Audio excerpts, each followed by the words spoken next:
I had lots of clients and students who were chaotic in their orientation to life. They didn't know what to do, and they didn't know what to do about not knowing what to do. It's like, I don't know what to do with my life, and I don't know what to do about my ignorance. And my reaction to that, in some sense, wasn't exactly the reaction of a clinician, because not a typical clinician, because typical clinicians are liberal Protestant in their fundamental orientation, and they tend to think of psychological development as something like self-actualization, right? It's really a self-development process. But that wasn't my observation, partly influenced by the developmental psychologist Jean Piaget. I had a more communitarian view of human development than that, and my observation was that most people find the cardinal meanings in their life not as a consequence of the development of their self, whatever that is, but in service to other people, in the adoption of responsibility. You know, because you're told, be responsible, and it's a finger-wagging thing again, you know, that if you were a good person, you be responsible, you do your duty. But no one ever says, well, because that's where you find the abiding meaning in your life, and you need that meaning to sustain you through suffering. And that's definitely the case. You know, I was very ill for a number of years, and a lot of what got me through that wasn't my own special nature, let's say, but the support of my family and the support of my friends and the support of the broader community made a huge difference, not only psychologically, because I knew people were supporting me, but also practically.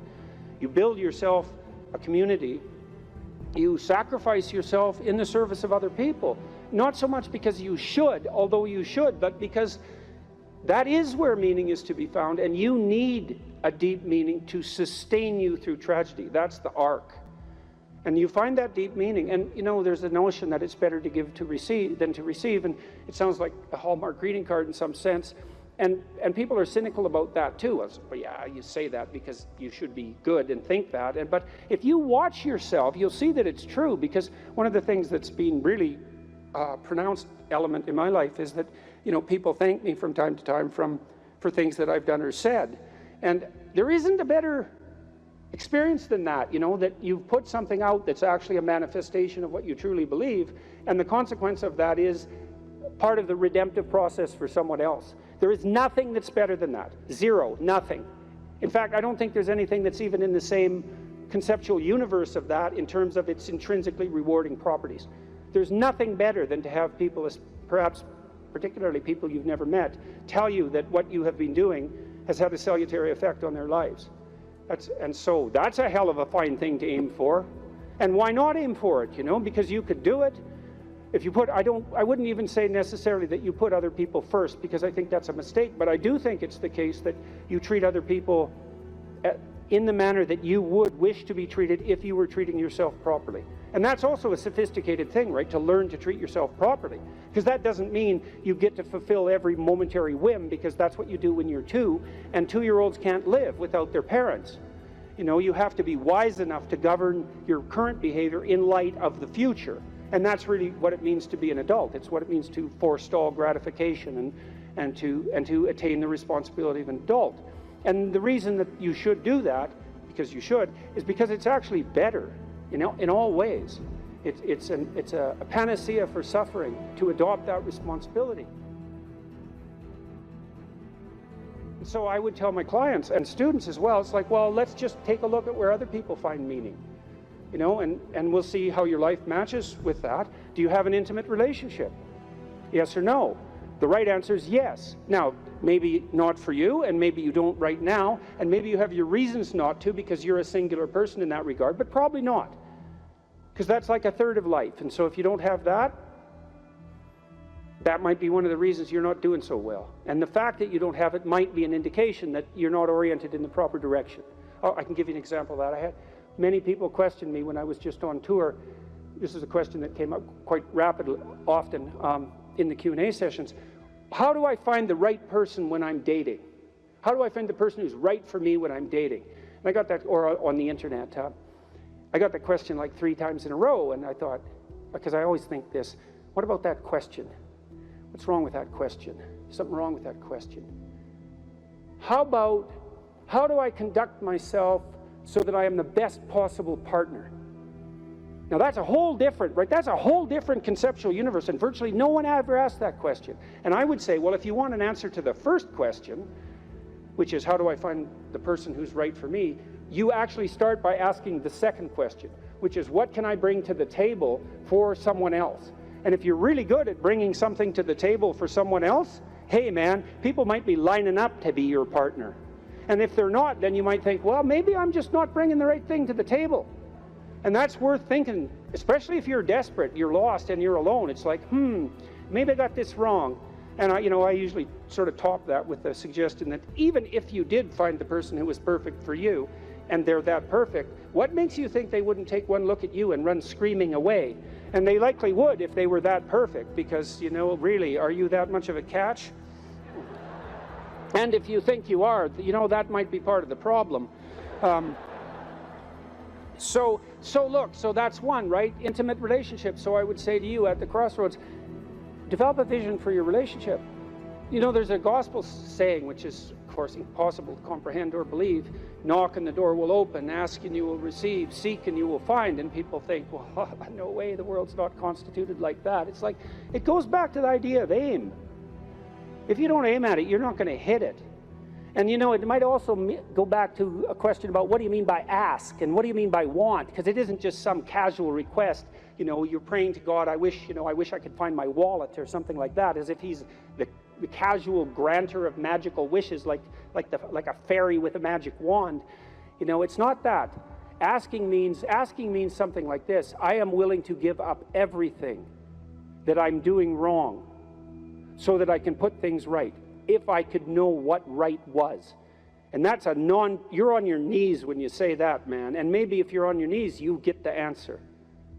And so that's worth thinking about. So, if you knocked and you wanted to walk through and you asked and you wanted to learn, and you sought because you wanted to find, maybe you would receive and be answered and find, but not without aim.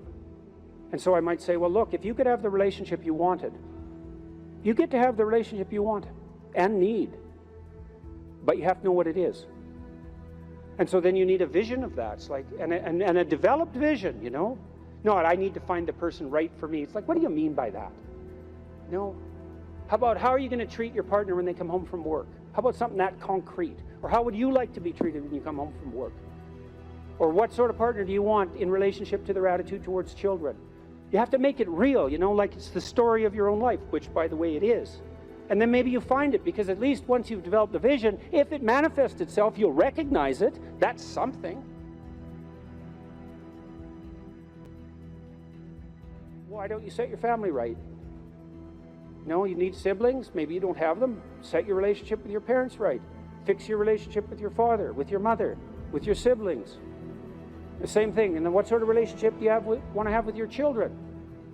If you could have what you wanted. I had a very good relationship with my children. My daughter, as I said, was very ill, so that made things complicated. But I had a great relationship, and still do, with my son. It's one of the lights of my life.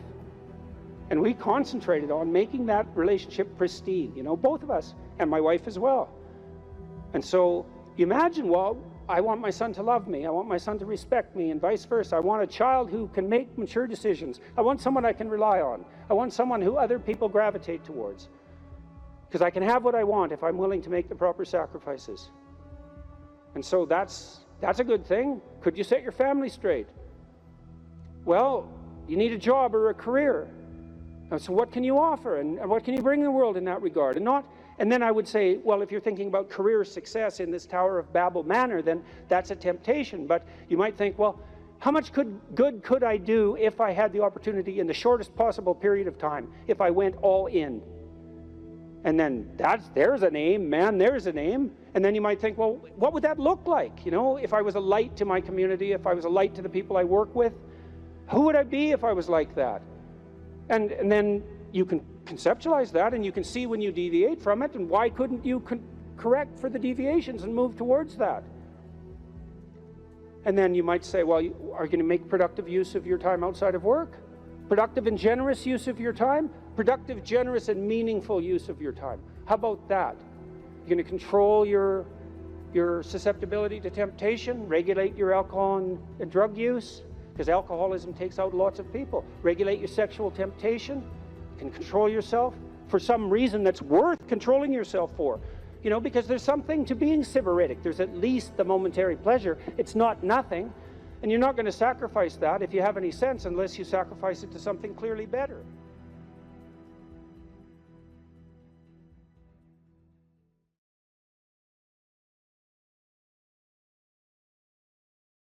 When my clients first come to see me, one of the things I often ask them is, okay, well, let's say you look a year ahead. What do you want? What are we aiming at? What would your life isn't the way you want it to be. How would it look if it was the way you wanted it to be, or at least partly that way? Then we aim at that, right? And we look for impediments, psychological impediments, fears, avoidance strategies, that sort of thing, and we develop strategies, and we try to move towards that, I would say, ideal. All right, to understand the categories of myth, we'll say, we have to understand something about the nature of categorization. Now, categorization is a tricky thing, and we're going to run through some complicated ideas relatively quickly. You know, you think you put things in the same category because they're similar, but the problem is that, first of all, that's not an answer. It's just a restatement of the initial proposition. And second of all, you can put things in the same category that are by no means identical, and you often do that. And third, it's things that are similar are often also importantly different, and so picking which element of similarity, you know, like let's say you have a group of books. Well, are they the same? Well, obviously no, because, well, unless they're, you know, all the same book. But the category of books is a pretty strange category because the content of the books differs completely. Well, you could still make a group of books, and you pick some arbitrary element that unites them and consider that grounds to make a category. There's other categories, more scientific categories, and scientific categories tend to actually contain things that are very, very similar across multiple dimensions. Like protons are like that. As far as I can tell, there's nothing that distinguishes one proton from another, and the same with electrons. And, you know, the set of triangles is like that because you can define it precisely. But most of the categories that human beings use aren't so neat, and the problem with that is that unless the categories are neat, like scientific categories, it's very difficult to investigate them scientifically. So, for example, you might do research on a group of people with anxiety disorders, but the problem with that is that the anxiety disorder category is so heterogeneous that it's almost impossible to identify the commonalities across all the people who are in that category, and that's partly because the category isn't actually a scientific category. It's a hybrid category. It's a practical category. I can give you an example of that.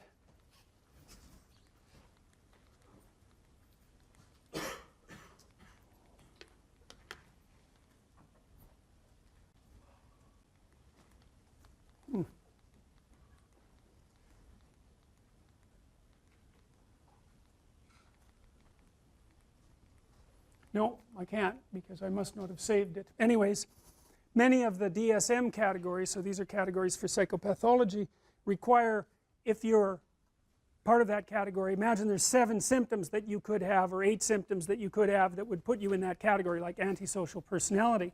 8 symptoms: you steal, you kick, you hit, you bite, you know, you're abusive. I don't remember the categories precisely, but you can be in the category if you have symptoms 2 through 5, and you can be in the category if you have symptoms 6 through 8. They aren't the same symptoms, but you're in the same category. And you think, well, how the hell can that be? Well, that's a family resemblance category, roughly speaking, and lots of the things that we use are family resemblance categories. There's a prototype, and then if you have enough of the features of that prototype, imagine the prototype has 10 features, and if you have 6 of those features, you get to be in that category. But it means that the category is actually quite diverse, and that's one of the problems that plagues psychiatry as a science and clinical psychology as a science. It's a really big problem because if the categories aren't homogeneous, then it's very difficult to draw conclusions about the members of the category, and the psychologists and the psychiatrists claim that those are scientific categories, but they're not, and they can't be, partly because they're aimed at the classification of health or ideal versus non-health or non-ideal, and partly because they play multiple roles, eh? I mean, the category isn't there just to provide neat demarcations for scientific study. The category is there to give people a language to talk about certain sets of symptoms, to diagnose, because, you know, when you come in and you have a set of symptoms, you might want to know what they are, so that you also know what they aren't. It's really a relief often to find a diagnosis. And then of course the diagnosis has certain implications for treatment and for billing and for all of that, so the category has to play all of those roles.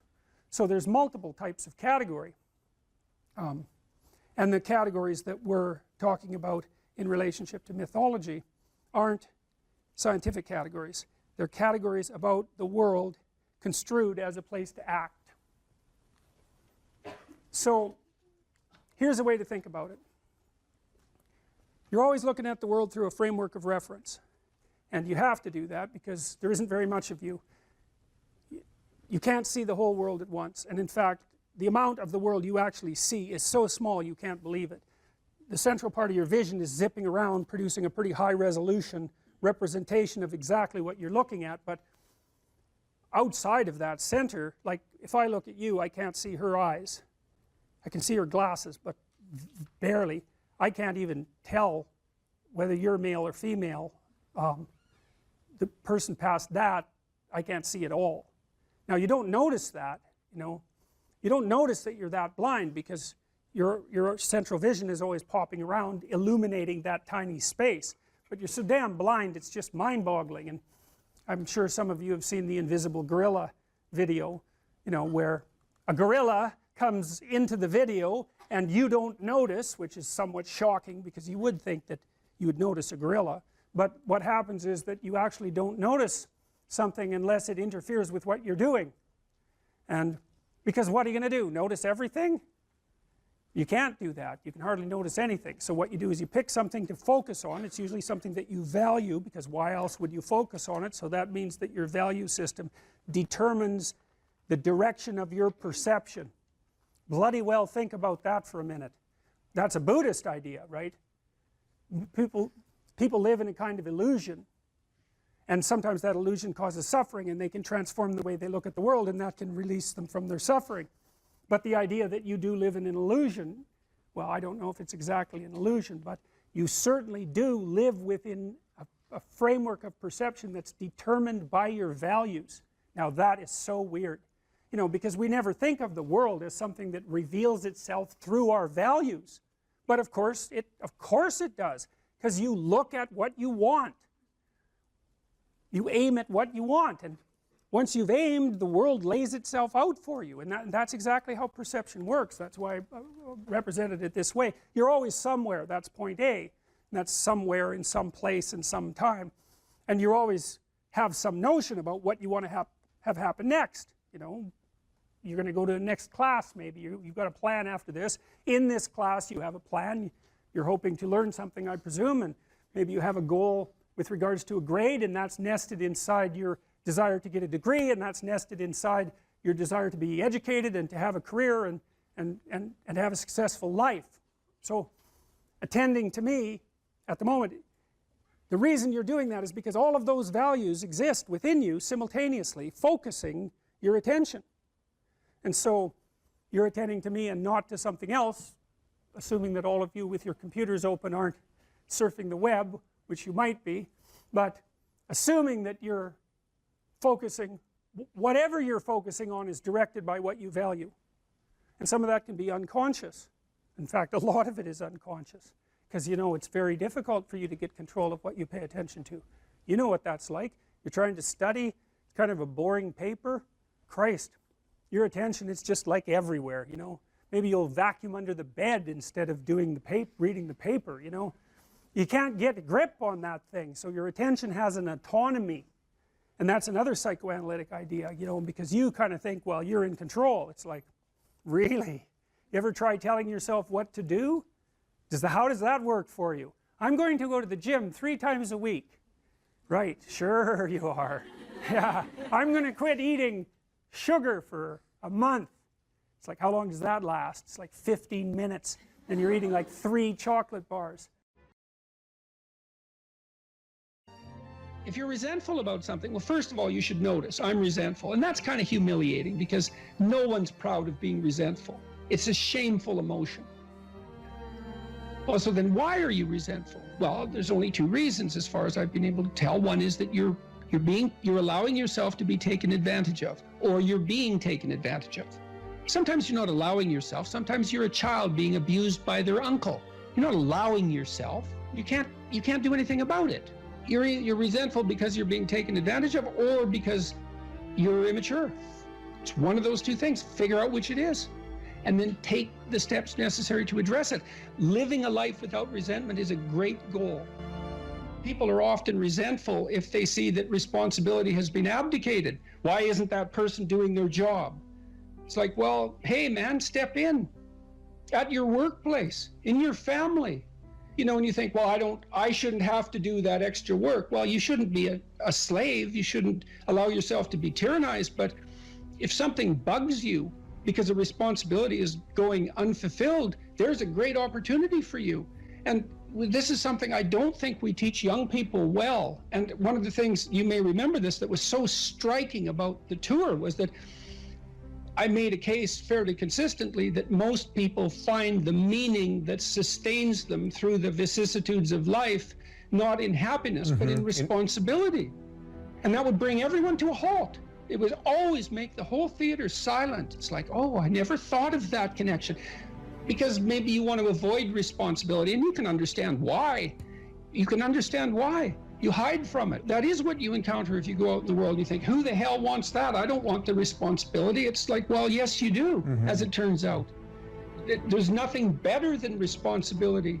Now, you know, I say that with some caution. I think that it's hard to say. The responsibility, I've been overwhelmed by my apparent responsibility, but I think it's also kept me alive. And I mean that literally. And so, wait, can you go a little deeper with that? I mean, when you were at your darkest moments in the last 2 years, whatever that might be, was it the feeling of the... many times in the last year where it would have been much easier for me just to be dead. That's constant. So, but no. But is it but no because of something in you, or is it but no because of the people that you would have abdicated that responsibility of the people, or is that ultimately the same thing? Yeah. Well, I do think the 2 aren't easily distinguishable, but it's definitely that. It's definitely that. You know. And it's one of the chapters, the last chapter, is be grateful in spite of your suffering. You know, you need a meaning to sustain you through suffering, and it is the case that you find that in responsibility. Well. And so it's good advice for anyone who's at work. You're resentful about this and that because people aren't pulling their weight. Pull it. See what happens. You become indispensable instantly. You'll know everything. And maybe that job won't be for you, or maybe that relationship won't be for you, but you'll take your hard-acquired wisdom and go elsewhere and flourish there. So, you know, this kid stopped me. I think I wrote about this in this book. Kid stopped me in a restaurant one day when I was walking in, and he said, and he had an undergraduate degree, and he was working as a waiter in a chain steak place. And he stopped me and he said, you know, about 6 months ago, I was watching one of your lectures and I decided to stop being resentful about my job. And he was resentful because he had a university degree and he's working as a waiter. You know, and look, I don't have anything against waiters. It's like a waiter can make your evening, you know, hooray. He said, well, I decided I'd start trying at my job, like really trying as if it was worthwhile. He said he got 3 promotions in 6 months, like he's just rocketing up the power hierarchy. Well, it's not power, it's competence if it's well run. You know, and places are full of opportunity. There's always people out there who are doing far better than you on pretty much anything you want to imagine. And if all you're doing is seeing yourself in their reflected light, let's say, then it's going to be pretty damn dismal. But it's not a good comparison because, well, first of all, there's danger in just comparing yourself to others, period, because they're not you. And God only knows what struggles they had to undertake to get to where they were. or what burdens they're currently carrying that you're not aware of. But you can certainly contrast yourself with yourself. And that's a lot better. It is the only way. Well, it's also the only way of really measuring anything approximating proper improvement. You can actually tell when you're a little better than you were yesterday. Right. And you can actually do that. That's another thing that's so interesting about it, is that you can actually make yourself a little better in some way, pretty much. Well, I don't know if it's at every moment, but you can certainly do it every day.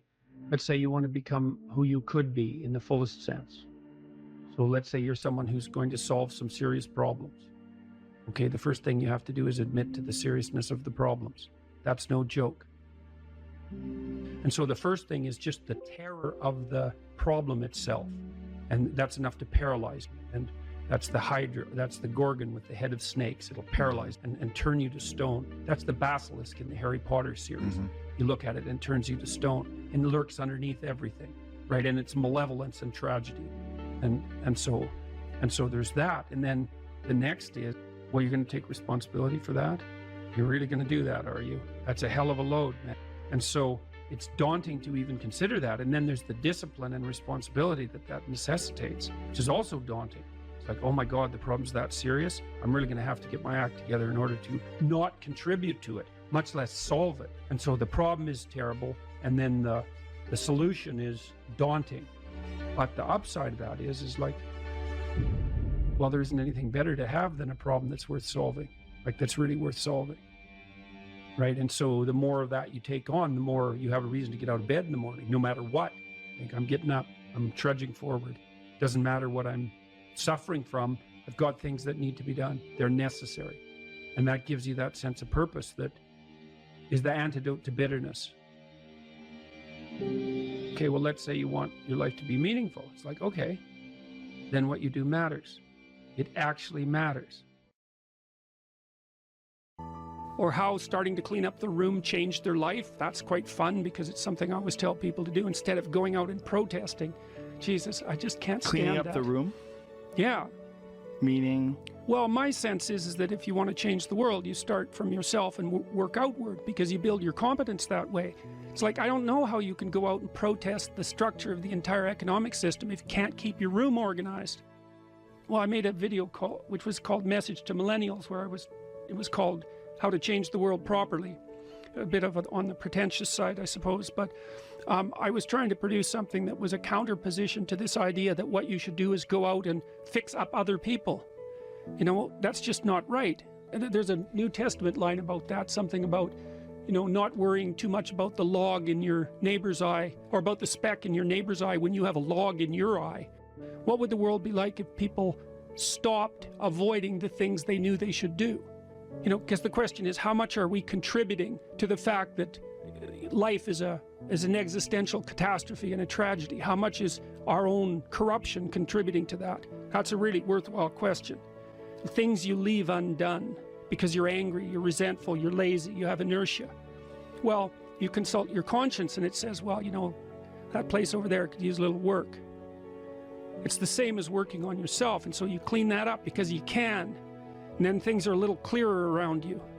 And you're a little better off because you've practiced a bit, and so you're a little stronger, and then something else manifests itself and says, well, maybe you could like take a crack at fixing me up too. So you decide to do that, and then that gets a little bit more pristine, you know, and soon, and it's humble because you're not exceeding your domain of competence. You know, it's like, don't be fixing up the economy, 18-year-olds.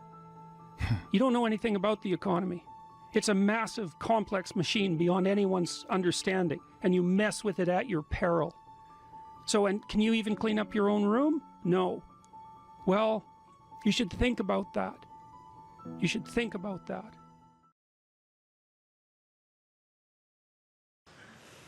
So, you know, one way of conceptualizing yourself is that you're one speck of dust among 7 billion. And when you conceptualize yourself that way, you might think, well, what difference does it make what I say or do? And that's actually quite convenient for you, because if it doesn't matter what you say or do, then you don't have any responsibility and you can do whatever you want. The price you pay for that is a bit of nihilism, but if you don't have to shoulder any responsibility, that's a small price to pay. Another That's the underground motivation for nihilism. But the other way of looking at it, and this is actually the accurate way of looking at it, is that you're in a network. You're a node in a network. And so you can do a little bit of arithmetic very rapidly and just figure out how powerful you are. You know 1,000 people.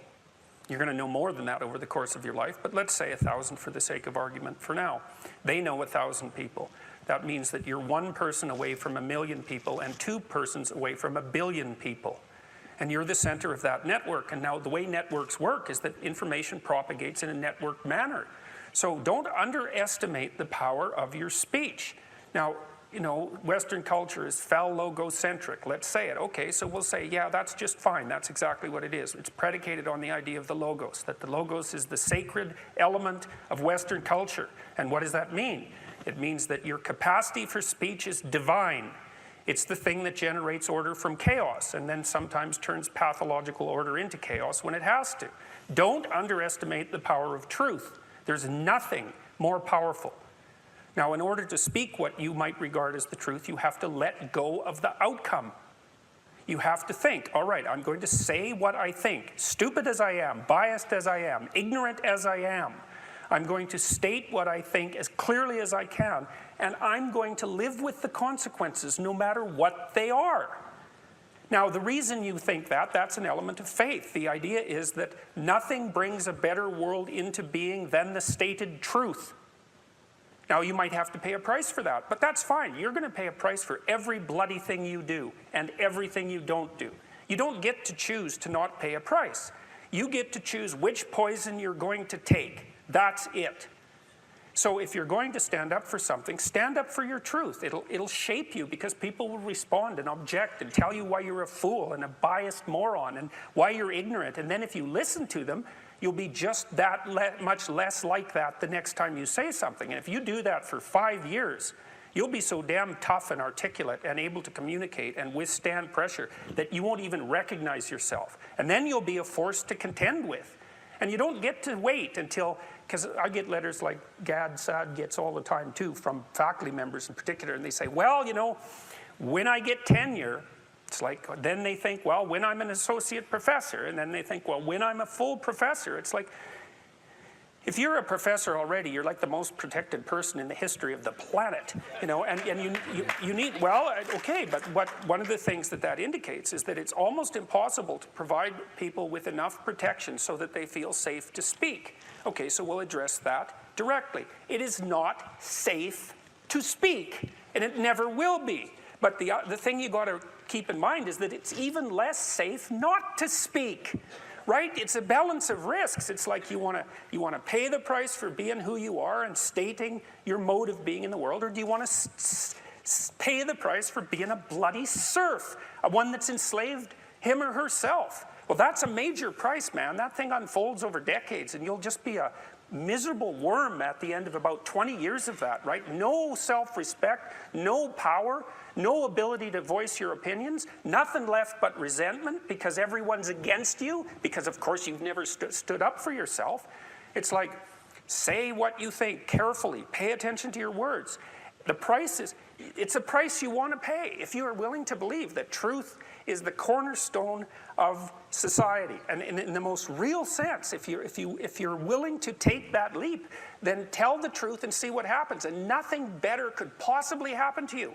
There'll be ups and downs, and there'll be pushback, and there'll be controversy and all of that, but it doesn't matter. The truth is what makes the world, the truth is what redeems the world from hell, and that's the truth.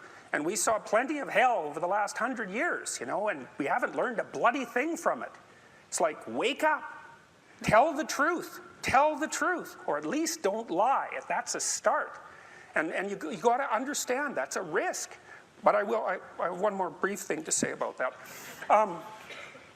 So, you know, I said what I had to say back in September, and I'm sure that I could have done it better, and many people have told me how I could have done it better, although it didn't mean they would actually do it, but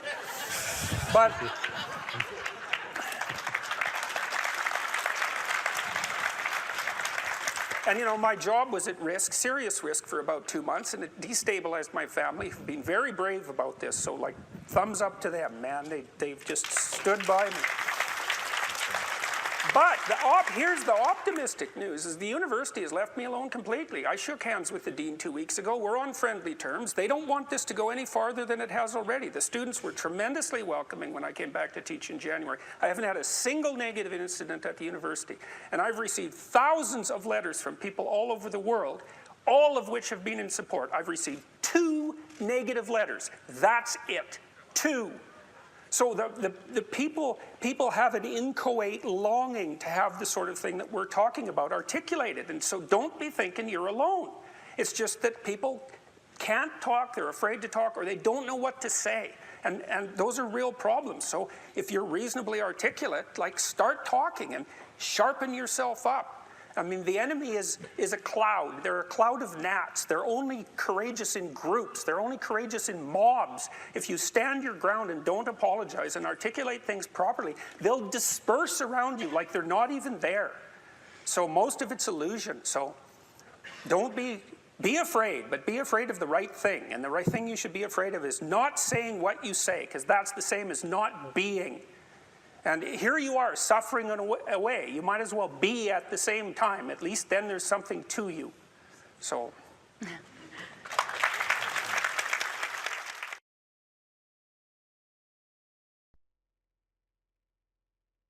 What we mean by soul is something like animating spirit.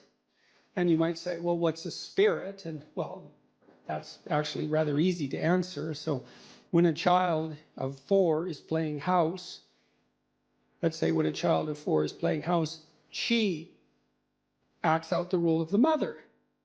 But acting out, that's a strange thing, right? Because she doesn't literally duplicate in her actions or her perceptions in the game what she observed her mother literally doing.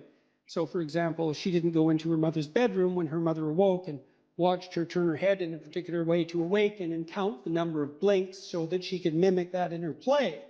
And you think that's absurd, but it's not absurd if it's just mimicry. It's not. It's unbelievably sophisticated. So what the girl does is she watches her mother manifest maternal behavior across a vast array of instances, and she integrates that with the image of the mother she's received from all the books she's been read and all the little movies she's watched, the Disney movies and so forth, and she abstracts out the animating principle of the maternal, and then she embodies that in play, and usually with a little boy, and that's practice for what's going to come later. It's unbelievably sophisticated, and she's embodying a spirit, and the spirit there is the abstraction of the central animating principle from multiple embodiments of its manifestation.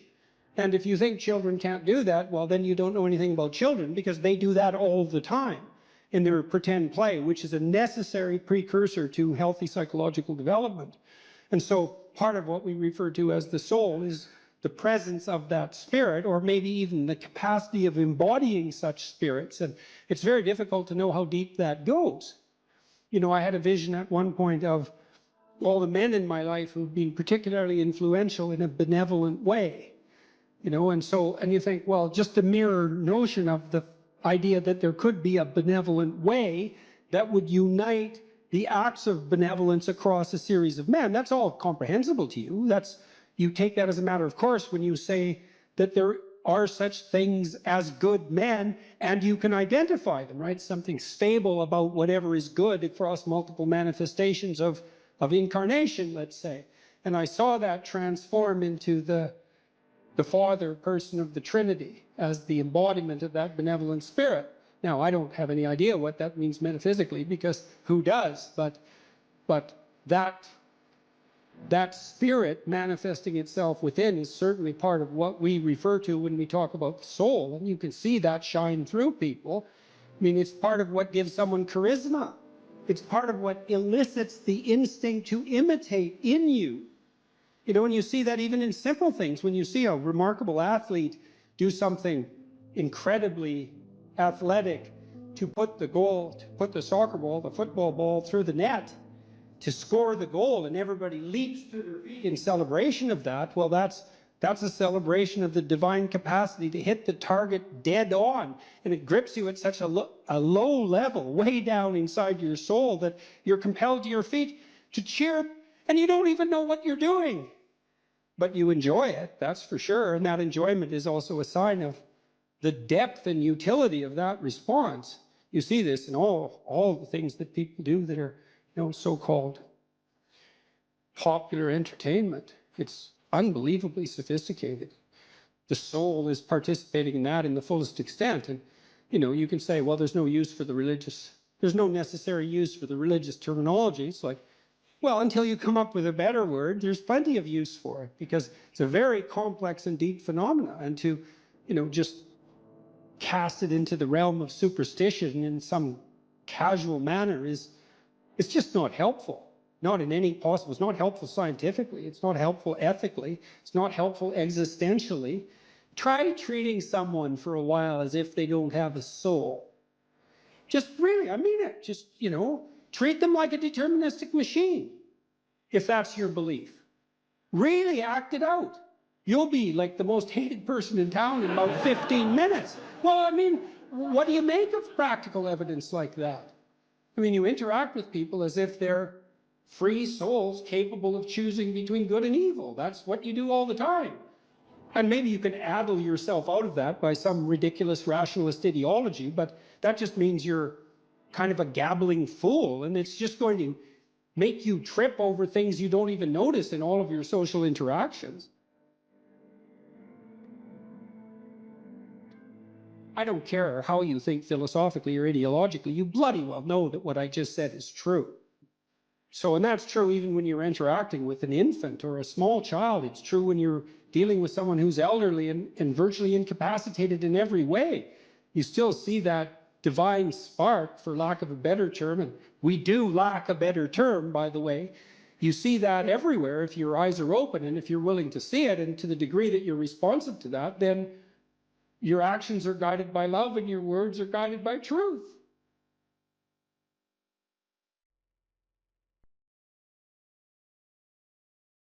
And so here's the opposite tack, if you want to do this. So imagine that you're a man who's managed to attract a mate, and he believes he's punched above his weight. So this woman is more attractive, let's say, more vivacious, more desirable than he deserves. So that's going to grate on his soul a fair bit, right? Partly because her shining casts a dim light on his lack of utility, let's say. And so you can imagine someone like that being prone to jealousy, for obvious reasons. And so the best tack to manage in a situation like that, if you're that man, is to wait till your wife dresses herself up in a particularly attractive manner, and then either fail to notice by occupying yourself with something trivial while she's attempting to gain your attention, or by criticizing her directly for what she's just managed to do. And if you do that 50 times, let's say, you can be sure that she'll never reveal her attractiveness to anyone else for the rest of her life, including you, and you'll get exactly what you deserved. So that's the opposite of watching people carefully. Now, I learned this in part from Skinner, B.F. Skinner, the famous animal behaviorist, because he used all sorts of reinforcement contingencies to shape animal behavior. And Skinner was unbelievably good at this. He trained pigeons in World War II to guide missiles by pecking at photographs. So they could map the photographs onto the missile trajectory, viewing the territory underneath, and peck accurately enough to guide the missile to its destination. That was discontinued as the technology for guided missiles developed, but Skinner could do that. And, we think pigeons, well, they're not that bright. It's like, they're smarter than you think, pigeons. That's why they can live in cities. That's not easy for a bird to pull off, It's not their natural habitat.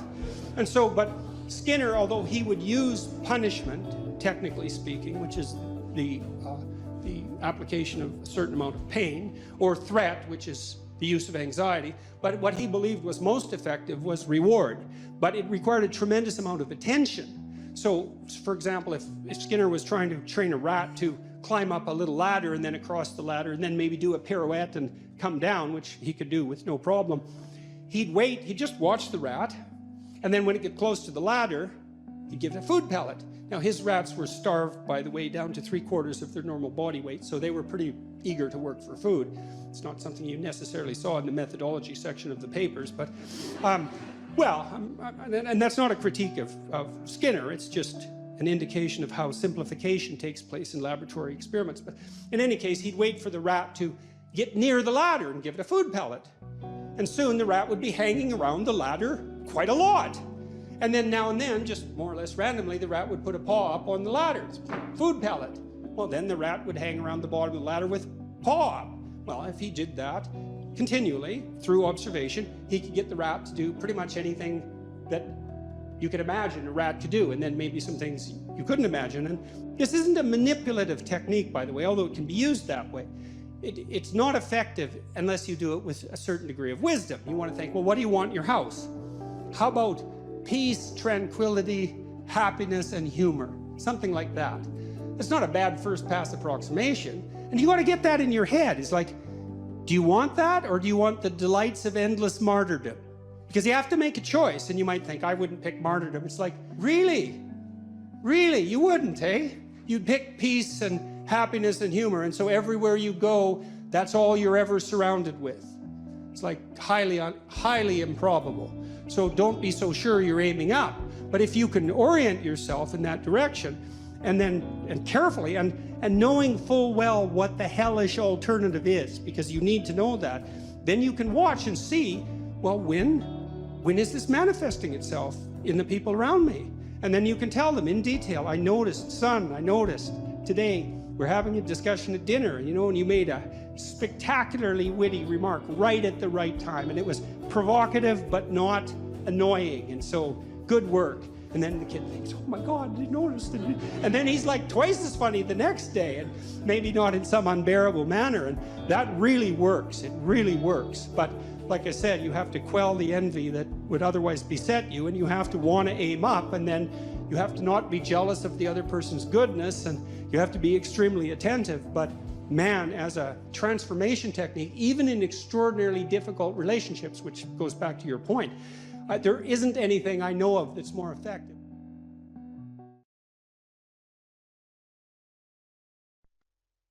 What's my advice to young men seeking a woman for marriage and family? Yeah. Well, okay, fine. That's the same second question. That's pretty straightforward, man. I mean, you can't eliminate the necessity of being attracted to one another. That's important, and that's mysterious, you know. So for example, here's a funny thing. One of the things we know that attracts people to one another is bilateral symmetry. And so if you take men and you rank them by the symmetry of their faces, and then you give the asymmetrical men t-shirts to wear, clean t-shirts for a day, and the symmetrical men clean t-shirts to wear for a day, and then you give the t-shirts to women and you have them rate the odor, the women rate the odor of the symmetrical men as more attractive than the odor of the asymmetrical men. And there are other factors that determine sexual attractiveness that are based on biological factors that are that deeply embedded, in terms of smell, for example. So women also tend to not be sexually attracted to the scent of men who have, if I remember correctly, it's Rh factors that would make for potential trouble in childbirth. And often the reason that the women give for not preferring the scent of those men is that they smell too much like their brother, something like that. So there's weird, mysterious things that determine whether or not people are sexually and physically attracted to each other, and I think it's very important that that's part of a marital relationship. The next most important thing is trust, man. It's like there's no marriage that's successful without trust. You've got to tell each other the truth. And one of the reasons that Jung believed that marriage and an oath and Carl Jung as a bond was necessary, it's really wise. It's like, you know, telling the truth to someone is no simple thing, because there's a bunch of things about all of us that are terrible and weak and reprehensible and shameful and all of those things, and they kind of have to be brought out into the open and dealt with. And you're not going to tell the truth about yourself to someone who can run away screaming when you reveal who you are. And so the marriage bond is something like, okay, here's the deal. I'm going to handcuff myself to you, and you're going to handcuff yourself to me. And then we're going to tell each other the truth, and neither of us are going to get to run away. And so once we know the truth, then we're either going to live together in mutual torment, or we're going to try to deal with that truth and straighten ourselves out jointly. And that's going to make us more powerful and more resilient and more and deeper and wiser as we progress together through life. And I think that's absolutely brilliant, because if you leave a back door open, man, you're going to use it, that's for sure. And the oath is there. And this was Jung's commentary on the spiritualization of the human pair born by Christian marriage, for example, which emphasized the what would you call it, the subordination of both members of the marital union to a higher order personality that was embodied in the figure of the logos. So the idea is that in the Christian marriage, for example, the man isn't the boss and the woman isn't the boss. The boss is the mutual personality composed by the seeking of truth in both of them, and that's conceptualized as their joint subjugation to the logos. And that is absolutely dead on, man. It's like the ruler of your marital life should be your vow to tell each other the truth. Like in hard times during your life, when you've done something stupid and idiotic that might take you down, and you don't have anybody that you can turn to, if you have a partner that you can trust, you can go say, hey, I made a big financial mistake, man, and it's really torturing me, and I feel like a complete idiot, and it's really dangerous. And the person there is going to help you figure out what to do about it. And they're going to know that when they make a stupid mistake, and they're bloody well going to, that they can come and talk to you, and that you guys are going to work your way through it. And that's a big deal. And there's a couple of things our culture gets really wrong. And one is it devalues marriage. That's really a very bad idea, because marriage is like a third of your life, and maybe more. And kids are a third of your life, and your life outside of marriage and kids is a third of your life, approximately speaking. And to miss any of that is a massive, massive mistake. Now, having said that, I will also say that for some people, missing one or more of those is necessary, because they have a reason. Maybe they're brilliantly creative artists and they need to devote themselves entirely to their career, or they're outstanding in some way, and so they can justify the sacrifice of one part of that triad of being to another part. But generally speaking, it's a very dangerous thing, and it shouldn't be done. And also, kids get an absolutely terrible rap, because kids are delightful if they're well behaved. One of the chapters in my new book is called Don't Let Your Children Do Anything That Makes You Dislike Them. And you can do that, especially if you discuss it thoroughly with your spouse, the person that's helping you discipline the kids. And children are the best company, because they're really enthusiastic about everything. They love doing new things. They really love you, so they're happy that you're around. All you have to do is make sure they're not too hot and they're not too cold, and they've had something to eat and they're not too tired, and you don't expect them to stay engaged in something for longer than they can manage. Because we used to take our kids when they were little out to restaurants, for example, and they could sit there no problem and behave really nicely when they were 2 and 3, but they couldn't do it for more than about 45 minutes. You can't push your luck. But I also noticed with little kids is that they got antsy and unreasonable about 5 to 10 minutes before the adults did too. It's just the adults were too stupid to notice. The kids would notice right away. So back to marriage. Well, you look for someone that you're attracted to, that you love, and then you look for someone that you can bloody well trust. And then you tell them the truth. And that way maybe you can get through life, and you can have someone to weave the rope of your being with, and together to make your joint rope stronger, and you can have some continuity in your narrative, and you can have children, and then you can have grandchildren, and like you can have a life, man. And there's nothing.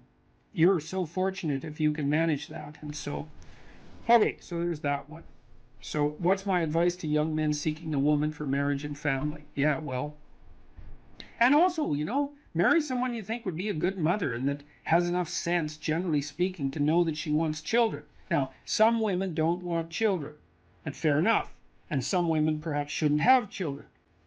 That's also possible. But the general rule of thumb is, especially once a woman's in her mid-20s, if she doesn't know that she wants children, or won't admit it, unless she has a viciously important reason, then she's not oriented properly psychologically. She isn't She doesn't know what's important in life. Now, that might also be the case with you, and it probably is, but as a rule of thumb, that's a really good one.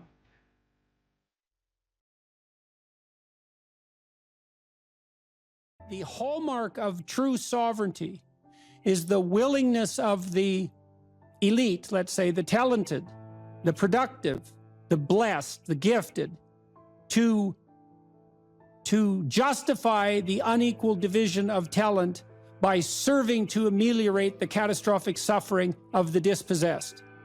Now, Nietzsche warned about that, right? He thought that Christianity would devolve in some sense into the woke nightmare that it has devolved into. But I think he failed to give the devil his entire due. And the notion that the highest is the highest because it voluntarily serves the lowest, that's a deadly idea. And I don't think it's an ideological idea at all. I think it's an idea that removes the paradox of human existence. And so there's that, but then there's another insistence in both Judaism and Christianity, and I'm not saying it's limited to those doctrines, by the way, that the way to deal with suffering is not to avoid it or to circumvent it with a shallow hedonism, but to face it intensely, head on, and voluntarily in its full manifestation. And so one of the things I've realized about the Passion story, which Jung regarded as an archetypal tragedy, and in some sense a limit case, right? A story so tragic that you cannot write a more tragic story. Right. Is that it drags the observer, and so that's all of us in Christendom, through the entire catastrophe of human existence, right? So it confronts you with the mob that's after you, that you are also part of. It confronts you with moral relativism in the shape of Pontius Pilate. It confronts you with the oppression of the totalitarian state of foreigners, let's say, in the guise of Rome. It confronts you with the betrayal of your best friend.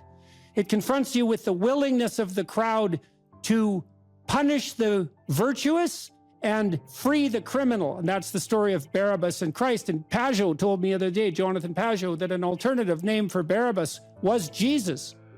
And that what the crowd did was pick the political revolutionary over the spiritual leader. And that's perfect. And then it confronts you with the reality that we all face our own mortality, and too early. And the fact that sometimes the innocent and virtuous are punished. And so and then, of course, there's the horrible, tragic, torturous death, all of that.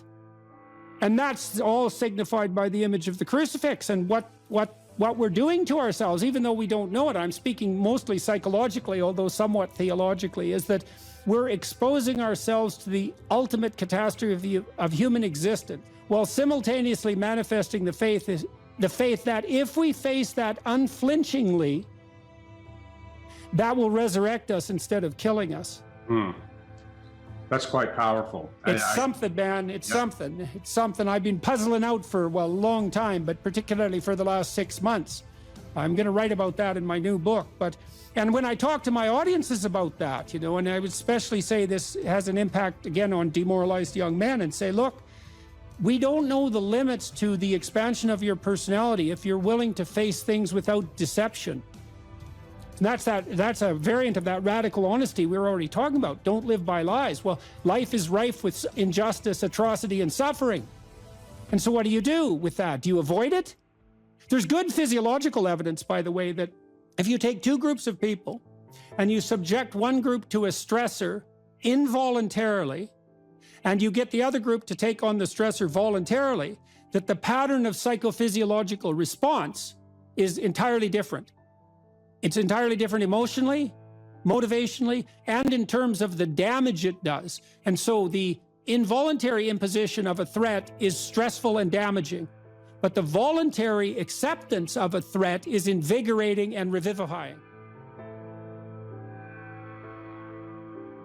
Now, it would be nice if we could be optimistic, and I think, again, the problem with being optimistic is that it's naive. So then the question is there an optimism that's not naive? And I think there is. And the optimism that's not naive is in just a visualization of how strong people can be. So one of the things that I tell people, I told my students in my class in Maps of Meaning, here's a goal. You want to be the person at the funeral of your father that everyone can rely on? How would that be?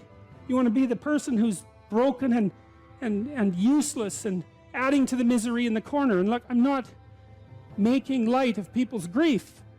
You know, I understand grief. But who do you want to be when there's a crisis? Right? Do you want to be the person that everyone can turn to for strength? It's like, why the hell not? Why not that as a goal? That'd be a good goal, because then if there's a crisis, and there will be, it won't be such a bloody crisis, because there'll be someone there that can deal with it. You know, so when I went and talked to these people at the funeral home, I envisioned that. I thought, okay, well, this is something you have to contend with if you're going to be alive and adult. You have to contend with death and suffering, and you have to be ready for it. And you have to be there for the person, because that's all they're going to have. And so there's a goal, man. And in this time of nihilism, you know, it's what's the point of life? People ask, and they're taught that at universities. What's the point of life? Everything's interpretation. Humanity's a cancer on the planet. You know? Well, how about no? How about not that? How about that there's something to us?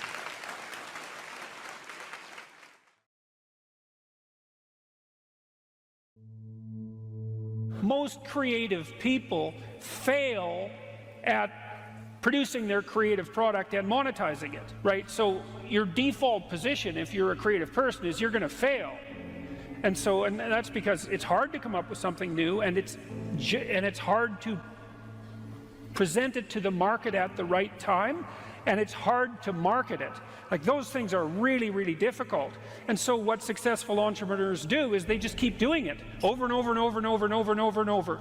And eventually, if they're fortunate, one of their ideas happens to hit the right place at the right time. And so that's also Darwinian in some sense. You know, you're creating all these little enterprises that are sort of alive. They're run by people, after all. And even if your idea is good, that doesn't mean it will be successful. There's so many things that have to be taken into account. So this is partly why persistence, and that's part of conscientiousness, is so useful. It's like, you know, what do they say? If at first you fail, then try again. And that would probably mean try something different rather than the same thing. But persistence is helpful because it enables you to run many, many experiments. And you need to know that the baseline is failure. You know, it's important, because otherwise you'll blame that on yourself. You know, and some of that's useful because there's probably some things that you could improve about yourself, but it's very difficult to go from 0 to 1, you know. If you're starting out as a salesperson, for example, the hardest sale is the first customer, and then, you know, they get easier with each additional customer. You got to know that there are differences in intelligence. It's really important. If you go into a job and you're not smart enough for that job, you're going to have one bloody miserable time. And you're going to make life wretched for the people around you, because you won't be able to handle the position. But what you really want to do, as far as I can tell, if you want to maximize your chances for both success and let's say well-being, is you want to find a strata of occupation in which you would have an intelligence that would put you in the upper quartile. That's perfect. Then you're a big fish in a small pond. And you don't want to be the stupidest guy in the room. It's a bloody rough place to be. So, and you probably don't want to be the smartest guy in the room either, because what that probably means is you should be in a different room. If you want to be the best at what you're doing, bar none, then having an IQ of above 145 is a necessity, and maybe you're pushing 160 in some situations, and maybe that's making you one person in 10,000 or even one person in 100,000. And then also, to really be good at it, you probably have to be reasonably stress tolerant and also somewhat conscientious. There's nothing you can possibly do to become more deadly than to improve your facility with language. And the way you do that is by reading, especially great things, and by writing, and by thinking, and by speaking, for that matter. But how could that not be viewed as absolutely central to what education is about? You want to be inarticulate and stumble over everything that you try to think and communicate? Yeah. How are you going to get anywhere? You don't even know who you are under those circumstances. You're this massive feeling that's expressing itself, you know, maybe in violence because you can't find the words, and you stumble around and bump into things, and you're clunky and dull, and you're not witty, you don't sparkle. It's from the uphill climb that we derive our value, and I mean this technically. So almost all the positive emotion we feel, especially the emotion that fills us with enthusiasm, and that's experienced in relationship to a goal. And so in some sense, you want a goal that you can never attain. So you can always move closer to the goal that recedes as you move towards it. You think, well, that's frustrating. It's like Sisyphus pushing the rock uphill. But it's not, because as you pursue that goal, you put yourself together and your life does get better and richer and more abundant. And that's why the highest levels of virtue and goal are in some sense transcendent. You want them to be above everything you're doing so you can continually move towards something that's more sublime and better. That's what you are. You're here to live, not to sleep. And the problem with the vision of Mai Tais on the beach is that, well, first of all, that's a vision of drug-induced unconsciousness. Second, it's only going to work for about a week. Third, you're going to be a laughingstock in a month and depressed and aimless and goalless. You want a horizon of ever expanding possibility. And so it does happen to people because they've staked their soul on the attainment of an instrumental goal. And it can be a pretty high order goal, but then you think, now I'm there, now what? Well, the answer can't be, well, I'm going to live in the lap of luxury and never have to leave what do you want to be, a giant infant with a gold bottle? You never have to do anything but lay in your back and suck. It's like, you see the problem with that as a conceptualization. It's no, you want to be like an active warrior moving uphill with your sword in hand. And that's dynamic, that's exciting.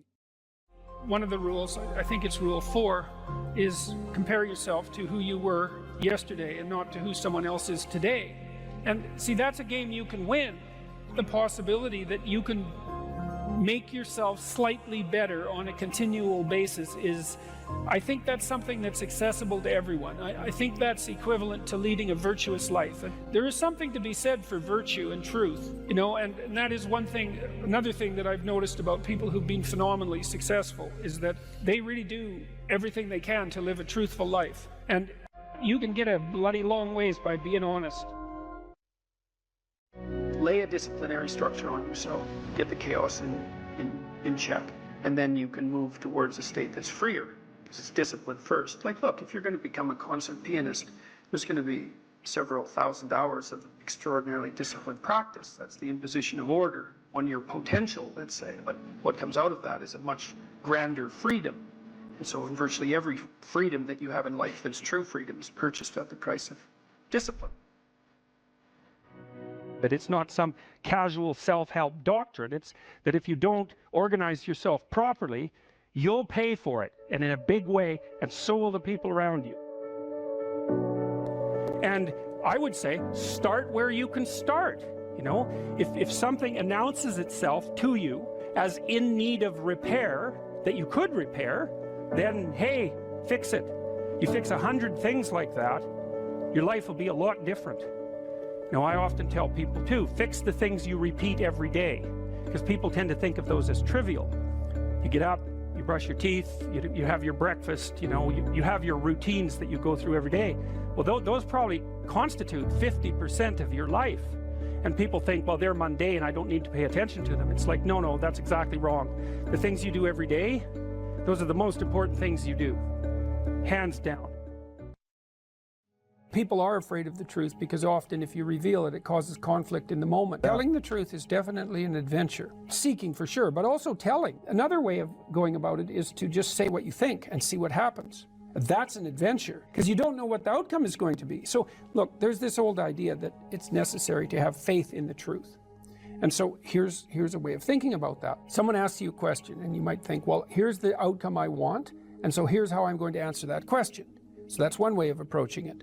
But another way of approaching it is, you ask me a question, I'm going to think about the answer, and I'm just going to tell you what I think. And it doesn't matter what the outcome is, because I'm willing to see what the outcome will be, predicated on the idea that there isn't a better outcome than the one that truth produces. Even if it's harsh and terrible in the short term, and sometimes it is, it's like there isn't a better way of doing it. Now, you might say, well, how do you know that? And the answer is, well, I don't know that. That's why it's an article of faith, because I believe, and I believe this deeply, the being that you produce as a consequence of telling the truth is good, by definition, even though it's harsh and often uncomfortable, because you get in trouble. One of the things that I've really learned recently, or learned to articulate better, is that there's a very tight relationship between aspiration and responsibility. The first question might be, do you need to aspire to something? And the answer is, well, yes, because you have to do something. If you just sit there, you'll die. You can't just sit there. You have to go act out in the world. Okay, so act towards what? Well, that's whatever your aspiration is. You have to have an aim. Okay, well, what should the aim be? Well, it should be something worth doing, let's say. Why do something that you don't feel is worth doing? What do you think's worth doing? Well, if you watch other people and you judge when they're doing something worthwhile, you usually judge them positively if you see that they're taking responsibility, at least for themselves. What, do you want to be completely useless so other people have to take care of you? That's pretty pathetic. And maybe you could get your act together so you're taking care of yourself and your family. And maybe you could even do better than that and take care of yourself and your family and your community. Well, good for you. That's responsibility, and that's an aim. Well, here's one of the things that's cool about that, is that your life doesn't have meaning without aspiration or an aim. Okay, so you need a hierarchy of values. There's got to be something at the top. It's got to be something important. If you don't have that, your life doesn't have any meaning. So if you criticize the hierarchy, or even the idea of hierarchy, you destroy the idea of aspiration, and then people have nothing. Well, that's not helpful. People are built for a struggle and they're built for a weight, and you want to take on a heavy burden voluntarily. See if you can put yourself together. See what you can do out in the world while you're waiting to die. It's an all-in game. It better be worthwhile.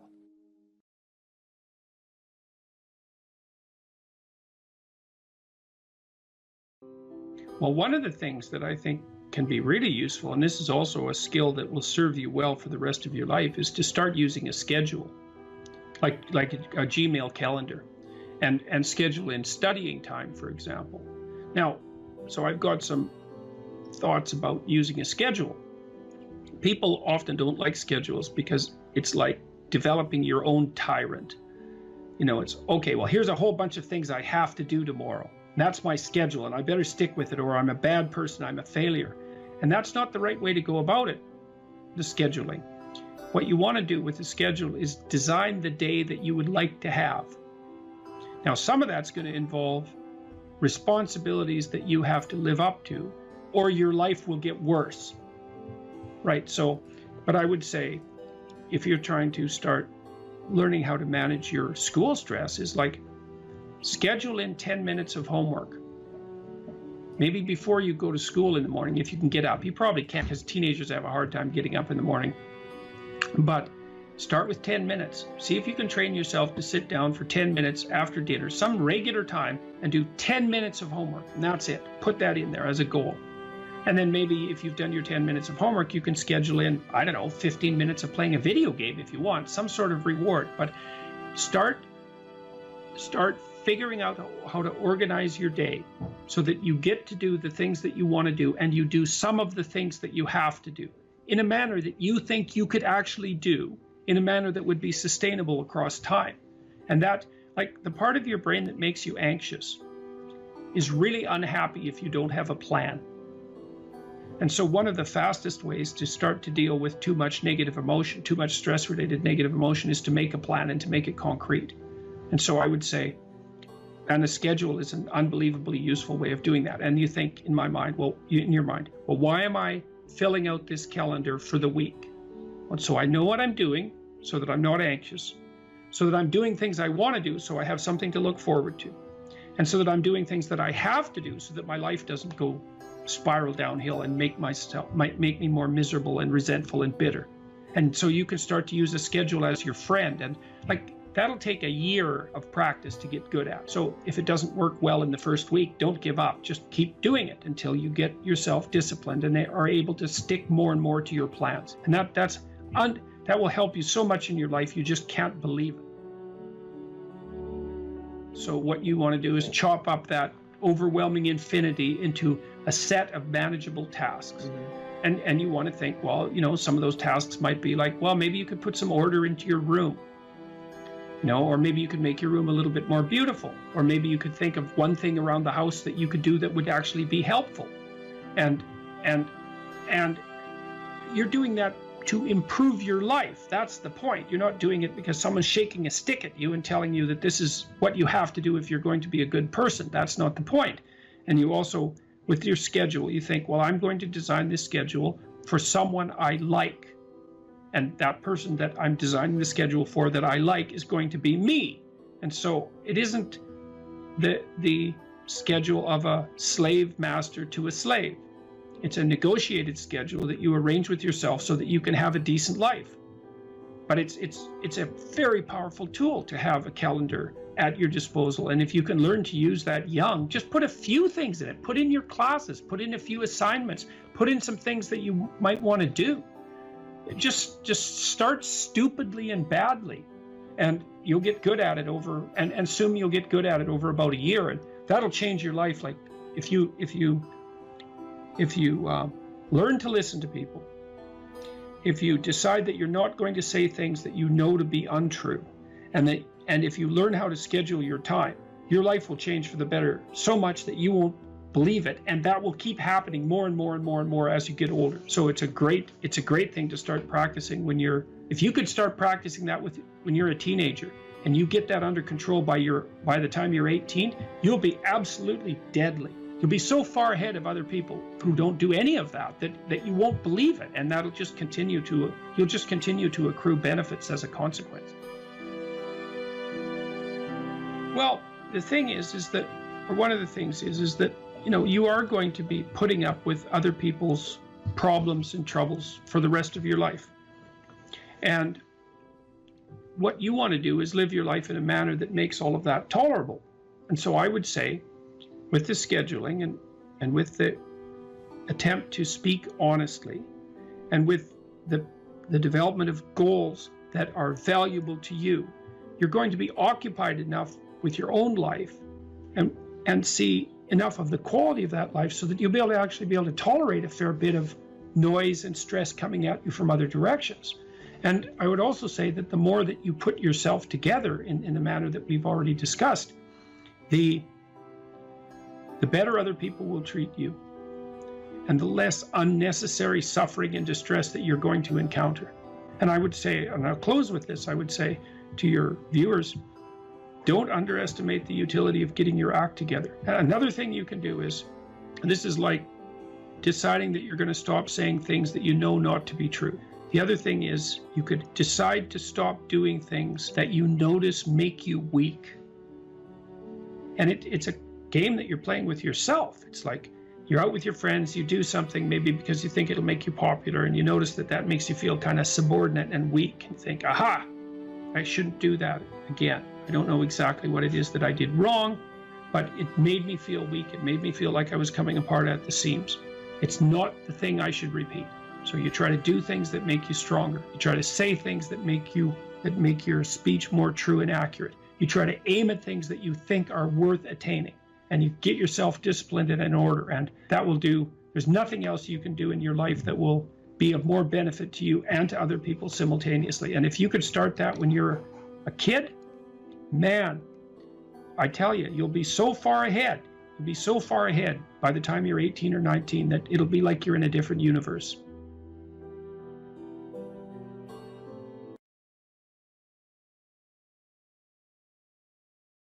You cite a tired brain, foggy thinking, as the reason to stop answering questions or giving a talk. How do you combat this while working or writing daily? Well, I eat a big breakfast relatively soon on waking. That really helps. If any of you out there are anxious, and many of you no doubt are, there'll be a large number of you who are anxious and don't eat breakfast. There'll be a whole bunch of you out there who think, well, I don't eat breakfast. It isn't necessary. It's like, that's wrong. It's necessary. You fasted all night. If you load yourself cognitively or physiologically in the morning, your brain, stressed, will encourage your body to produce insulin. It will take all the blood sugar out of your blood, and then you're done for the day. And then you'll be anxious. And a lot of the rest of you too, you'll find if you're anxious, try this. It's really, really interesting experiment. The next time you're anxious, go eat something. Eat some protein and fat would be best. You could have cheese and crackers. I'm not a big fan of carbohydrates, but whatever. Eat whatever you're willing to eat, but make it solid. Don't eat a peanut butter, or don't eat a chocolate bar or something sweet. Eat something substantial, a piece of meat, a piece of cheese, some peanut butter, something like that. And then wait 10 minutes and see if you're less anxious. And try that for like 2 weeks. Every time you get anxious, eat something. Because then you can find out if you're anxious if your anxiety is linked to low blood sugar, and it's very likely that it is, especially if you also get irritable and foggy in your thinking. And so, and the best way to treat that, as far as I've been able to tell, and there's a decent literature on this, is to make sure that you eat a big breakfast. And you might say, well, I'm not hungry in the morning. It's like, who the hell cares if you're hungry? I didn't say enjoy your breakfast. I said eat it. That's not the same thing. You know, there's lots of things that you need to do that you don't enjoy to begin with. You'll get hungry in 6 months and then you'll start to enjoy it. So that's a massive difference. I take small naps quite frequently. If I'm wiped out, you know, I'll go have a nap for 10 minutes or 15 minutes. And then that helps quite a lot. I try to wake up fairly regular, on a fairly regular schedule. That's another thing I would really recommend for people whose lives are in disarray and who are anxious. Try to fix your wake time. Sleep, going when you sleep, that's not so important. So you can still, you know, stay up late and have fun and all that. But getting up in the morning is really helpful. So, you know, and you also have to figure out how much you can work or write. I can't write for more than about max. My sustainable maximum for writing is 3 hours a day. And if I push it past that, then, especially if I'm editing, I make mistakes when I'm editing, so that's counterproductive, and I can't sustain it across time. And so I don't really think you can do more than about 3 hours of extremely intense intellectual work a day. Although if you have a nap, you can stretch that, but I think at least I end up paying for it across time. So nap, make sure you eat, and make sure that you get enough sleep. So that's how I combat it and try to make myself hyper efficient. When I talk to people about doing the future authoring program, they often put it off, and it's not surprising because it's hard. But it's more than that. They think, well, I don't know how to write. I'm going to do a bad job. I don't really like assignments. I'm going to have to do it perfectly. I need to wait till I have enough time. And like one of those is enough to stop you cold, and all 5 of them, you're just done. And so I tell people, do it haphazardly, a tiny bit at a time, and badly, because you can do that. I tell my students when they're doing their theses, master's thesis, write a really bad first draft. And then we have a little conversation about that, because they don't think I mean that. Because it sounds like a cliche in some sense. It's not a cliche. It's not a cliche at all. It means you're a terrible writer, but if someone put a gun to your head and said, you have to have your 100-page thesis done by next Monday, or I'll shoot you, but I don't care how terrible it is, you would sit down and write it. And the thing is, then you have it, right? Then you have something, and then you can fix it. You can iterate and fix it. That bad first draft, that's the most valuable thing, and so that's what you need. You need a bad first draft of yourself. And there's an idea that Jung developed about the trickster and the jester, the comedian, right? That the trickster is the precursor to the savior. That's one of the things I learned from Jung that was just, it's so unlikely. You'd never think that. It's so amazing that that might be the case. But the satirical and the ironic and the troublemaker, the comedian, the fool is the precursor to the savior. Why? Because you're a fool when you start something new. And so if you're not willing to be a fool, then you'll never start anything new. And if you never start anything new, then you won't develop. And so the willingness to be a fool is the precursor to transformation. And that's the same as humility. And so if you're going to write your destiny, you can do a bad first job. You're going to get smarter as you move forward. That's the thing, is that, so something beckons to you. That's what happens here. Maybe the star that Geppetto wished on was the wrong damn star. But at least it was a star, right? At least it was in the sky. At least it moved him forward. And so you say in your life, well, something grips you and fills you with interest. And you think, well, should I do that? And the answer is, if not that, then something. What if it's a mistake? It's a mistake. Rest assured. What do you know? You're going to stumble around, right? And what's going to happen is this. You're going to not stay in stasis. You're not going to wander around in circles. And I see people like that. They said, well, I never knew what to do, and now I'm 40. It's like, that's not so good. That's not so good. And you might say, well, and there is a literature, too, that suggests that people are a lot more unhappy when they look back on their lives about the things they didn't do than they are about the mistakes they made while they were doing things. And so that's really worth thinking about, too, because there's redemptive mistakes. And a redemptive mistake would be a mistake that you make when you go out and try to do something. You know, you think, okay, I'm going to try to do this. When you're not good at it, you make a bunch of mistakes. It's like, what's the consequence if you pay attention? Is you're not quite so stupid anymore. That's the thing, is you've been informed by the results of your errors. And so what happens is you follow the beacon, you follow the light. And you're blind, so you don't know where the light is. It's dimly apprehended only, and you're afraid to follow it. But you decide to take some stumbling steps towards it. And as you take stumbling steps towards it, you become illuminated and enlightened and informed because of the nature of your experience, because you're pushing yourself beyond where you are, and you're going into the country that you have not yet been in, and you learn something. And so what happens then is the star moves. You move 10 feet towards it, and you think, no, that's not right. I didn't get it right. It isn't there. It's actually there. And so then you see it somewhere else, and you shift yourself slightly, and you move forward. And that's what happens, is that you continue as you change. The thing that guides you forward moves, right? It's like God in the desert in Egypt, the pillar of light that you're following. It's moving. It's not a permanent thing. You move towards it, it moves away, it guides you forward. And so you say, well, is what I'm aiming at paradise itself? And the answer to that is no, because what do you know? You couldn't see paradise if it was right in front of you, but you might get a glimmer of it. And so you move towards it, and you grow. And then the next time you open your eyes, you see a little bit more clearly. And that's what happens, is that just happens over and over, right? It keeps moving. And so you move like this. But the thing that's so cool is that all those zigs and zags, you say, and each of those zags and zigs is a catastrophe. I hit a wall, my God, and then I had to die a little bit, and I barely got back up. It's a phoenix transformation at each turn, and it's painful. But the thing is that even though you've traveled 20 miles, let's say, on that road, and you've only moved 3 miles forward, you've moved 3 miles forward instead of falling backwards, because that's the thing too, is that if you stand still, you fall backwards. You cannot stand still, because the world moves away from you if you stand still. And there's no stasis, there's only backwards. And so if you're not moving forwards, then you're moving backwards. And that's more of the underlying truth of the Matthew principle. To those who have everything, more will be given. From those who have nothing, everything will be taken. It's a warning. Do not stay in one place. Well, as you zig and zag, maybe the cataclysm of each transformation starts to lessen. There's not so much of you that has to die with every mistake.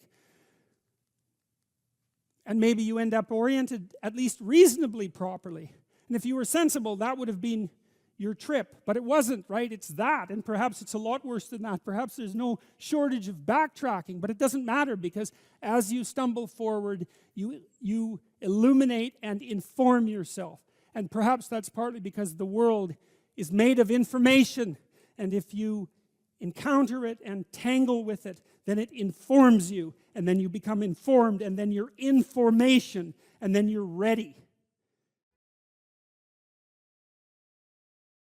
Well, so you're moving from point A to point B in your little circumscribed world. You've made everything invisible, and as long as that works, then your theory's good enough. It's accurate enough. It's true enough. You're in your little paradise.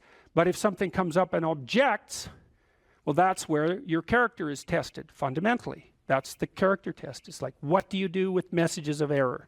And that's a tricky issue. Okay, so here's a solution to that. Here's what not to do.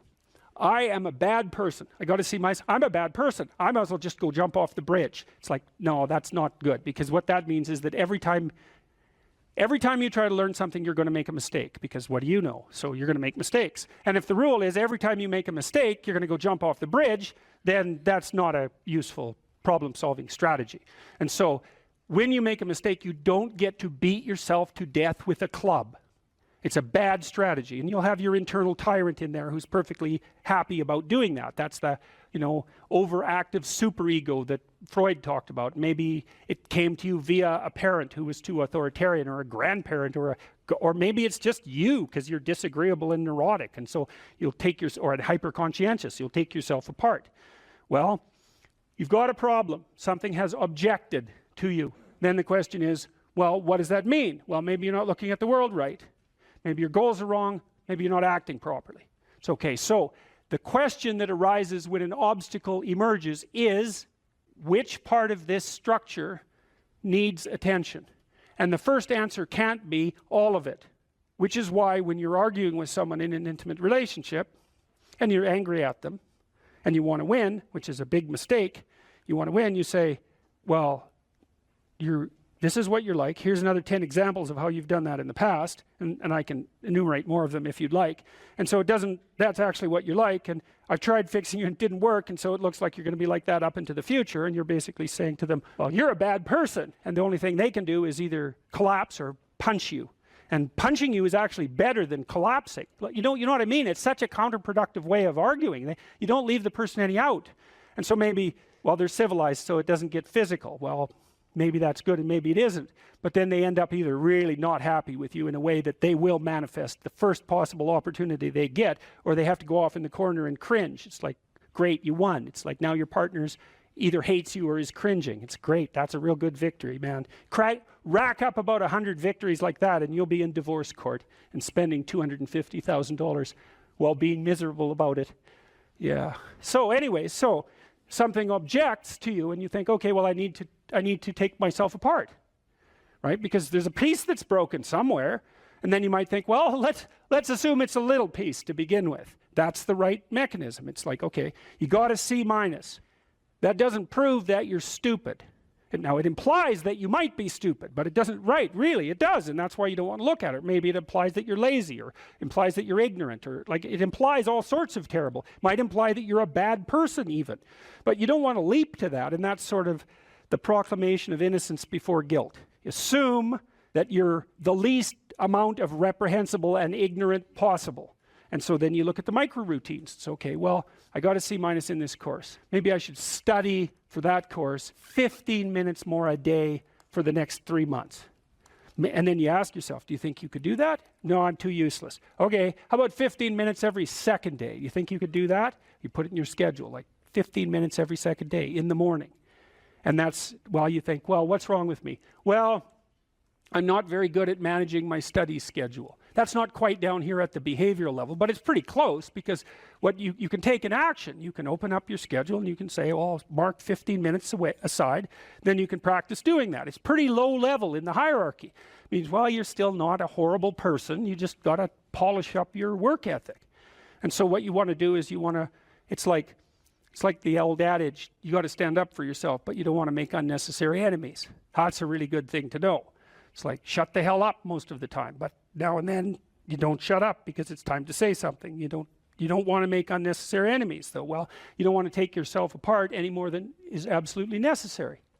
Start little, and you do that with people around you too. Like if you have a child, and the child does something that isn't right, then you think, okay, minimal necessary intervention. What can we do to decrease the probability that that's going to occur in the future? So that's a good thing to know with children. It's also a good thing to know with your partners. You're having an argument with them. It's like, okay, what the hell do you want? What's the minimum thing you can request from them that would satisfy you? And the evil part of your soul is going to be, I want them cringing in a corner. It's like, yeah, get that stuff under control, man. See if you can figure out what that person could offer you that would be minimal that you would accept. And then tell them that. It's like, here's the words I would like you to say in the apology I would like you to formulate, assuming that you think you did something wrong. We have to argue about that because maybe you didn't. But if you did, I want to specify it precisely and narrowly, and I want to give you an escape route.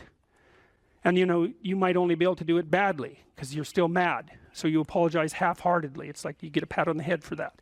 Good. Next time it'll be 51%, not half-heartedly. Right? So it's careful training. It's careful training of yourself and other people with the goal in mind, but also with the least amount of harshness possible. And then the other thing to do as well, and this is also true for you, and this is something I learned from studying the behaviorists, is like watch the people around you like a hawk. Whenever they do something that you think is good, you tell them. That's wisdom, man. You'll get so far with that you cannot bloody well believe it, because most people, they're afraid of any number of things, but one of the things they're really afraid of is that now and then they'll creep out of their cynical shell and try to do something good. You know, it's like they're popping out this thing that's unbelievably vulnerable. They'll try to do something good and creep right back into their persona, and they'll look around and see if anyone noticed, and sometimes they'll get punished for it, and then, well, then they won't do it again. So don't do that. But then now and then you think, hey, I saw you do this, that was actually pretty good, and they think, oh, wow, someone noticed, you know. It's like, wow. And then they'll think, yeah, maybe I could do that again. And if you want to live with someone for a long period of time, I would say every time they do something that you would like them to do more of, number one, notice. Number two, tell them, right? Because I know you don't want to, because you really want to dominate them. And you don't want them thriving, because then they'd be competition to you, and you wouldn't be able to go complain to your mother about what a miserable partner you have, and you know how delightful that is. So you have to forego all that pleasure if you actually helped your person develop. So you got to get over all that. It's really annoying. So, you know, you've got this person pegged as, yeah, you're stuck with them, and you know, maybe it's the best you can do, but you got one eye open. And then every time they do something good, you don't want to notice, because if that elevated them a little bit, you wouldn't be able to feel so resentful and miserable and keep your eye open for the next possible affair. And that is what people are like.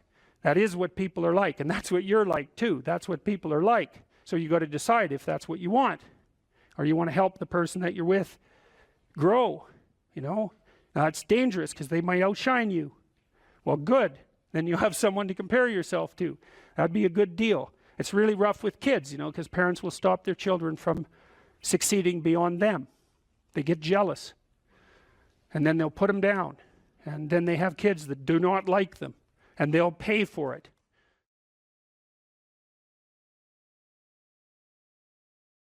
If you concentrate solely on your career, you can get a long way in your career. And I would say that that's a strategy that a minority of men preferentially do.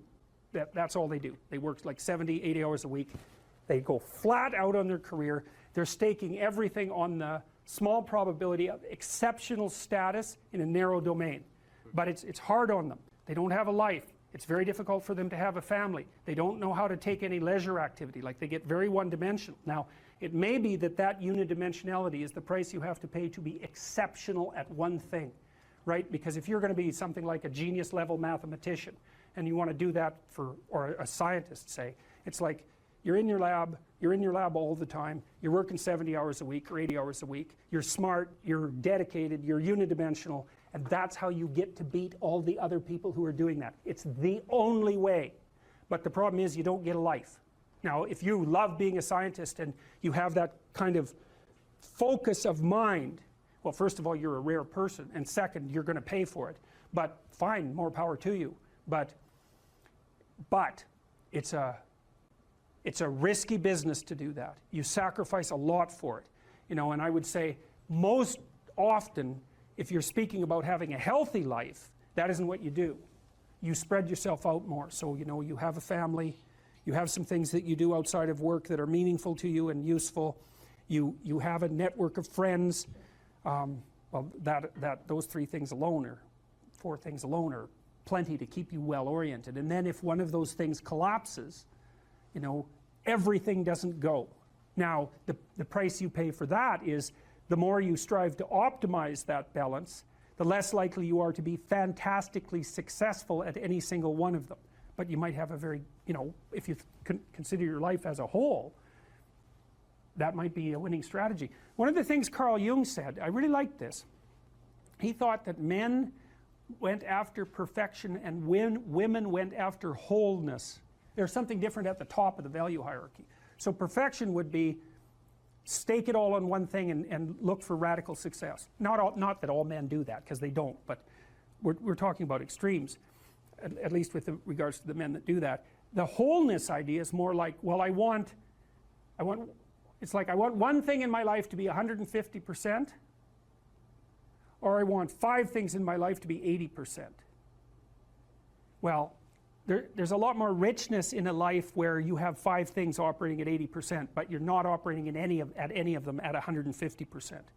So, and I really believe this, because I've watched men and women go through their careers now for a long period of time, and one of the things that, there's lots of things that produce this. But one of the things that I've noticed is that mostly women in their 30s bail out of unidimensional careers. They won't do them. They won't put in the 80 hours a week that they would have to put in order to dominate that particular area. And it isn't, the reason that they won't do it is because they decide it's not worth it. And no wonder, because why would that be worth it? You have to ask yourself that. It's like, well, you want to be an outstanding scientist. It's like, okay, really, that's what you want, because that means that's what you do, because you're competing with other people. You know, they're smart, they're hardworking, and if you want to be at the top, you have to be smarter and work harder than any of them. And working hard means working long hours. I mean, it also means working diligently, but in the final analysis, it's also an additive issue. If I'm smart and hardworking and I can crank out for 70 hours a week, and you do it for 30, it's like, in 2 years, I'm so far ahead of you, you will never ever catch up. So, anyways, and I think partly, maybe part of the reason too that women are oriented that way more than men, I think there's two reasons. One is socioeconomic status does not make women more attractive on the mating market, but it does make men more attractive. And the second is women's time frame is compressed, right? Because guys can always say, well, I'll have kids later, and they can say that till they're like 80. Whereas women, it's like, no way, man, you got to get it together by the time you're, let's say 40, but really probably by 35, but definitely by 40, because otherwise it ain't happening. And that's bloody dreadful. One of the common routes to extreme unhappiness is to want children and not have them. I wouldn't recommend that. You know, you see couples who are in their 30s. 1 couple in 3 over the age of 30 has fertility problems. That's defined as inability to conceive after 1 year of trying. 1 in 3. So it's worth thinking about, because people are very, very unhappy if they want to have kids and then they can't. Man, you're in the medical mill for 10 years if that's what happens to you. We've got a hypothesis that we're still working out that's supported to some degree by the relevant literature. So imagine that you're looking for a stable partner, right? So you might think, well, what do you want in a stable partner? And at least in principle, one of the things you don't want is too much mismatch between you and that person on the 5 fundamental dimensions. So for example, if you're really extroverted and you have a really introverted partner, you're going to engage in continual conflict about how much social activity the two of you should subject yourself to. And it's very, very difficult for people who widely differ on those dimensions to come to consensus, because it's not just a matter of opinion, right? It's really a matter of different, if you're looking at extremes, of really different types of people. And the thing about introverts is they just don't enjoy large-scale social interaction that much. One-on-one they're often fine, but in a group they don't like that, and it tires them out. Whereas a real extrovert, it's like you isolate them and they just wither on the vine, because a huge part of what actually motivates them in a positive way is tangled up with social interaction. And so if you're an agreeable person and you have a particularly disagreeable partner, you're also going to run into problems, because the agreeable person will say whatever you want whenever, and the disagreeable person will say, well, I'd like to know what the hell you want for a change, and be much more harsh and much more demanding in the situation. And the agreeable person is going to find the disagreeable person harsh and unpleasant, and the disagreeable person is going to find the agreeable person wishy-washy and unable to stand up for themselves. And again, that's actually one of the primary sources of tension between men and women, because women tend to be higher in agreeableness than men. It's about half a standard deviation, which is quite a large difference by psychological standards. And so what that means, I probably haven't got the statistic quite right. If you have a group of men and women and you pick out random pairs, the woman is going to be more agreeable than the man 60% of the time. So that's not an overwhelming proportion, but it's reliable, and it's quite large by psychological standards. So there's the problem with agreeableness. With conscientiousness, well, if you're conscientious, you're industrious and orderly. And orderly people seem to be sensitive to disgust, which is something we'll talk about in detail later. We've had a hard time specifying exactly what makes industrious people industrious, because it's hard to come up with an animal model for that sort of thing, and there's no theoretical model. But our latest idea is that, it's not my idea, it's actually the idea of my graduate student, Christine Brophy, is that industrious people find it unpleasant and unsettling to not be doing something. So it isn't so much that if you're hungry, it's not a deterministic drive. It's a subpersonality that has a goal, and then it has a bunch of action patterns that are going to work in reference to that goal. It has a bunch of perceptions that suit that goal, and it organizes your emotional responses around that goal. And so to think about it as a personality is it's a much more intelligent way to look at it. One other thing about Skinner's rats, you know, Skinner could get rats to do almost everything, and he would reward them with food. And so he had a simple rat model, but his rats were starved down to 75% of their normal body weight. So not only were they not social, gregarious rats like rats are, because they were isolated, they were genetically altered from wild rats, but they also weren't as complex as a real rat because they were starving. And so, but you know, a starving rat is a pretty good model of a rat, and a rat is a pretty good model of a person. But a lot of our models of simple behavioral learning were based on starving, isolated rats. So, anyways, how to think about motivation? We'll think about it from the hypothalamic perspective. So we could say one thing that motivation does is set goals. And we could say that emotions track progress towards goals. And I'm going to use that schema even though it's not exactly right. So you say, well, motivation determines where you're going to aim. So if you're hungry, you're going to aim at something to eat.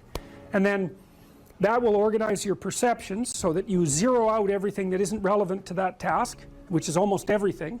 You concentrate on those few things that are going to facilitate your movement forward. When you encounter those things, that produces positive emotion as you move through the world towards your goal, and you see that things are laying themselves out that facilitate your movement forward. Those things cause positive emotion. And if you encounter anything that gets in the way, then that produces negative emotion, and it can be like threat, because you're not supposed to encounter something that gets in the way.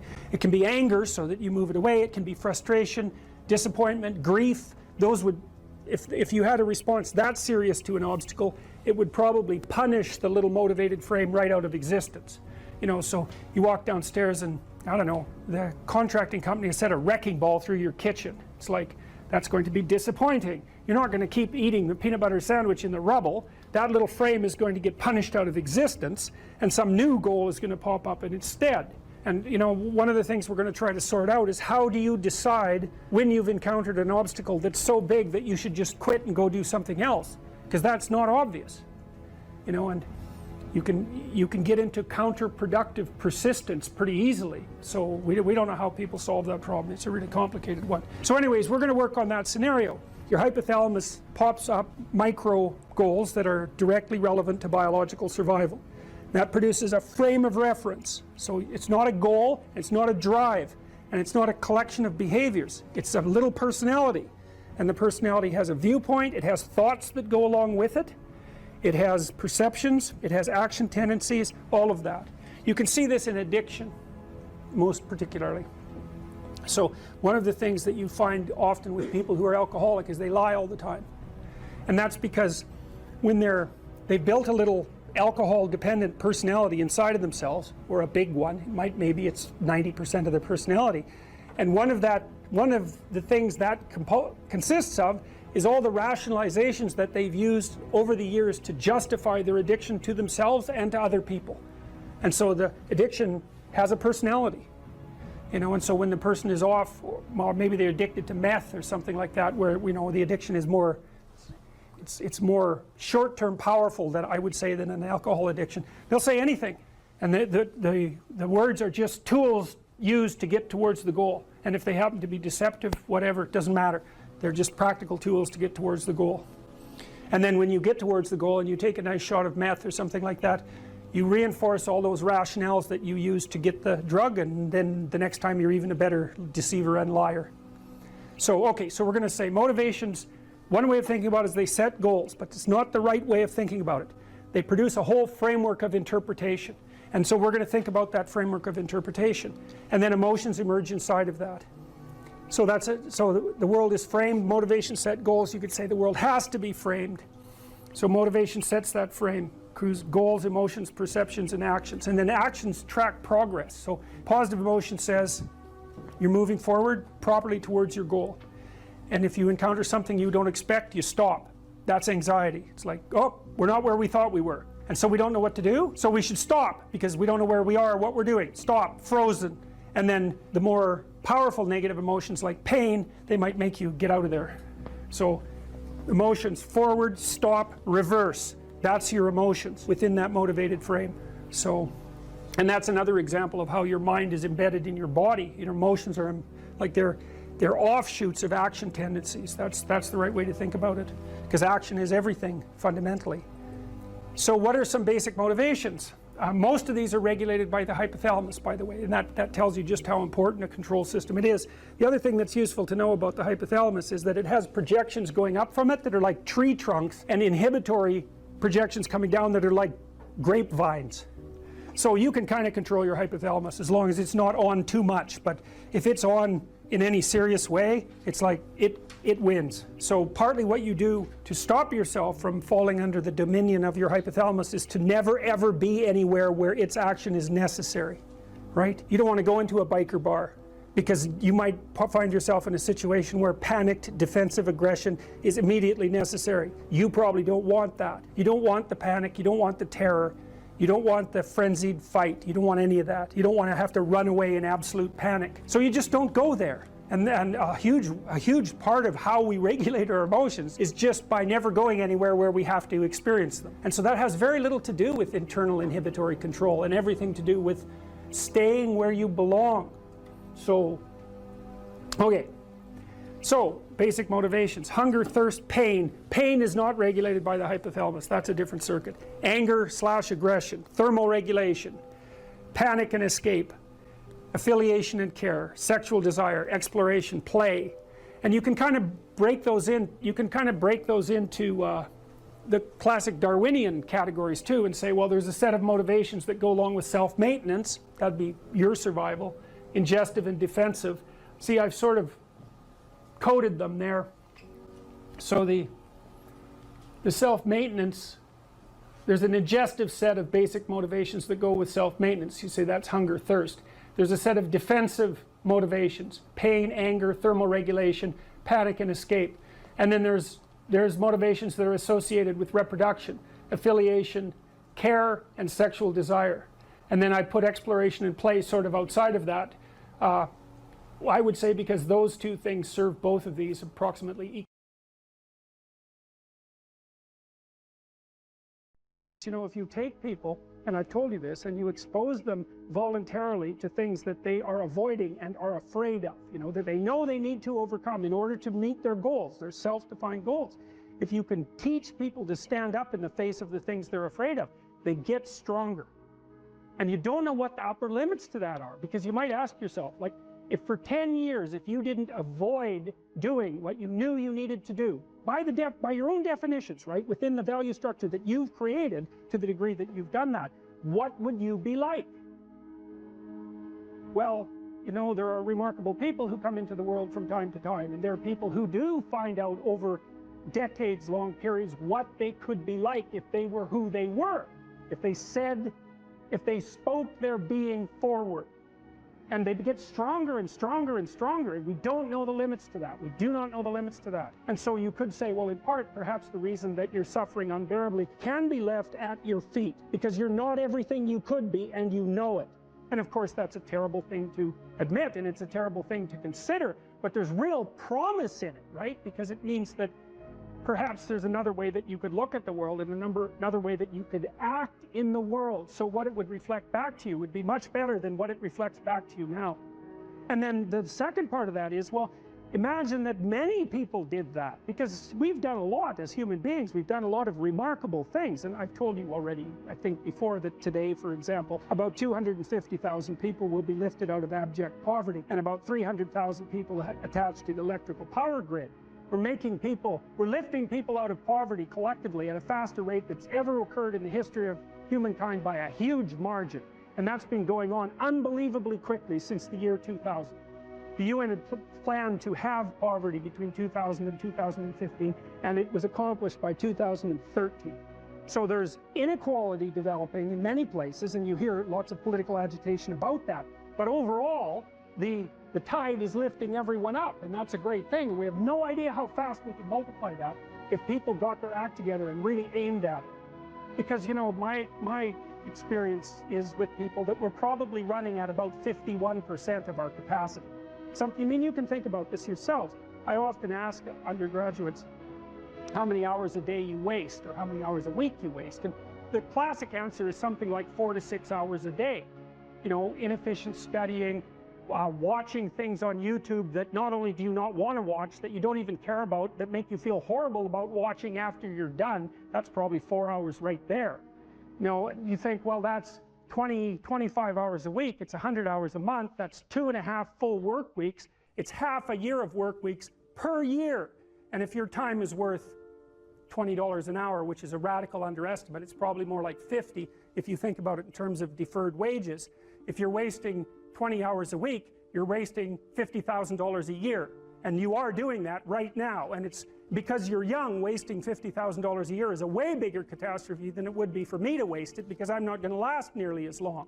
And so if your life isn't everything it could be, you could ask yourself, well, what would happen if you just stopped wasting the opportunities that are in front of you? You'd be, who knows how much more efficient?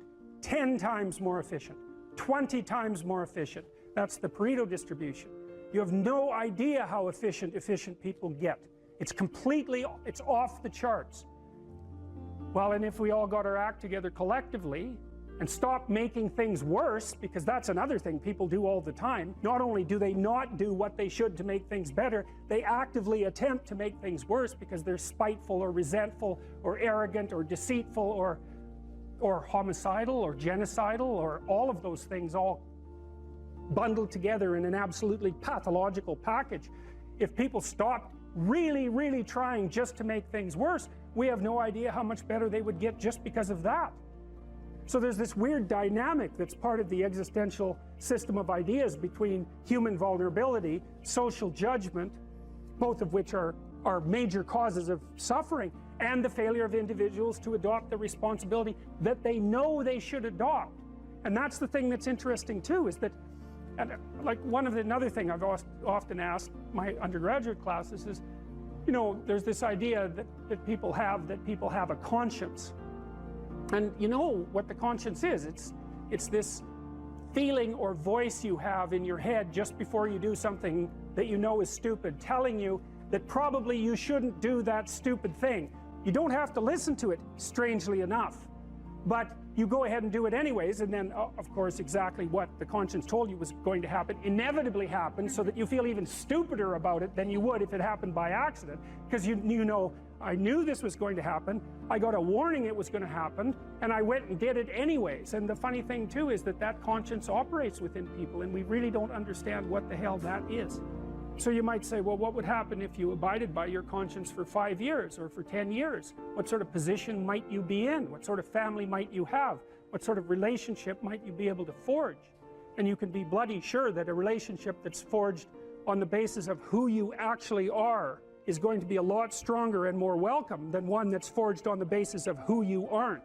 Now, of course, that means that the person you're with has to deal with the full force of you in all your ability and your catastrophe, and that's a very, very difficult thing to negotiate. But if you do negotiate it, well, at least you have something, you have somewhere solid to stand, and you have somewhere to live, you have a real life, and it's a great basis upon which to bring children into the world, for example, because you can have an actual relationship with them instead of torturing them half to death, which is what happens in a tremendously large minority of cases. Well, it's more than that too, because, and this is what I'll close with, and this is why I wanted to introduce Solzhenitsyn's writings to you. You see, because it isn't merely that your fate depends on whether or not you get your act together and to what degree you decide that you're going to live out your own genuine being. It isn't only your fate, it's the fate of everyone that you're networked with.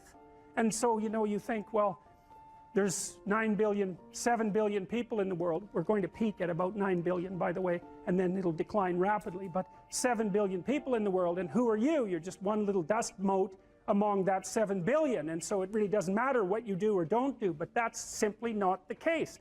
It's the wrong model, because you're at the center of a network. You're a node in a network. Of course, that's even more true now that we have social media. You'll know 1,000 people, at least, over the course of your life. And they'll know 1,000 people each, and that puts you one person away from 1 million, and 2 persons away from 1 billion. And so that's how you're connected. And the things you do, they're like dropping a stone in a pond. The ripples move outward, and they affect things in ways that you can't fully comprehend. And it means that the things that you do and that you don't do are far more important than you think.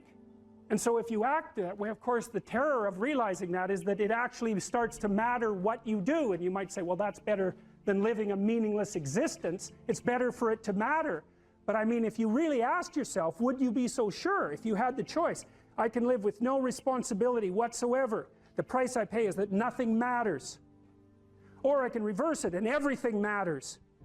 But I have to take the responsibility that's associated with that. It's not so obvious to me that people would take the meaningful path.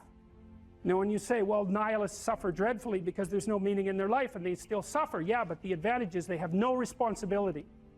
So that's the payoff, and I actually think that's the motivation. Say, well, I can't help being nihilistic, all my belief systems have collapsed. It's like, yeah, maybe you've just allowed them to collapse because it's a hell of a lot easier than acting them out. And the price you pay is some meaningless suffering, but you can always whine about that and people will feel sorry for you, and you have the option of taking the pathway of the martyr, so that's a pretty good deal, all things considered, especially when the alternative is to bear your burden properly and to live forthrightly in the world. Well, what Solzhenitsyn figured out, and so many people in the 20th century, it's not just him, even though he's the best example, is that if you live a pathological life, you pathologize your society. And if enough people do that, then it's hell. Really, really. And you can read the Gulag Archipelago if you have the fortitude to do that, and you'll see exactly what hell is like. And then you can decide if that's a place you'd like to visit, or even more importantly, if it's a place you'd like to visit and take all your family and friends. Because that's what happened in the 20th century.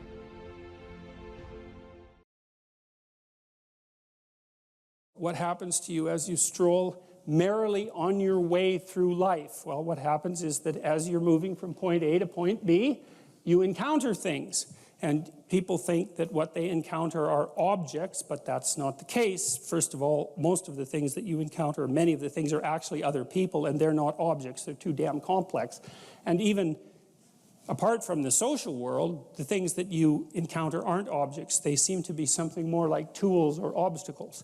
And I don't mean that we see objects and turn them into tools or obstacles. I mean that we see tools and obstacles, because what happens is that when you array yourself towards a goal, then the world transforms itself into things that get in the way of that goal, and three things. Things that get in the way of the goal, those are things you don't like. Things that facilitate your movement towards the goal, those are things that you like. And irrelevant things. And mostly you want irrelevant things because there's just too damn many things. So the category of irrelevant is one you really like. So most of everything is irrelevant if you have a good plan. A few things are good because they move you forward, and some other things are not so good. You want to go around the not so good things if you can manage them, unless you like to run head forth into like brick walls, which is not particularly, it's a learning experience, but I wouldn't repeat it too many times. You want the world to array itself as a set of, we could say, tools. Now, what happens is that you have this perceptual system that's mediated by dopamine. It's the same system that cocaine activates, or methamphetamine, or the drugs that people really like to take. And it's the dopaminergic system that responds with positive emotion to indications that you've encountered something that will facilitate your movement towards a goal.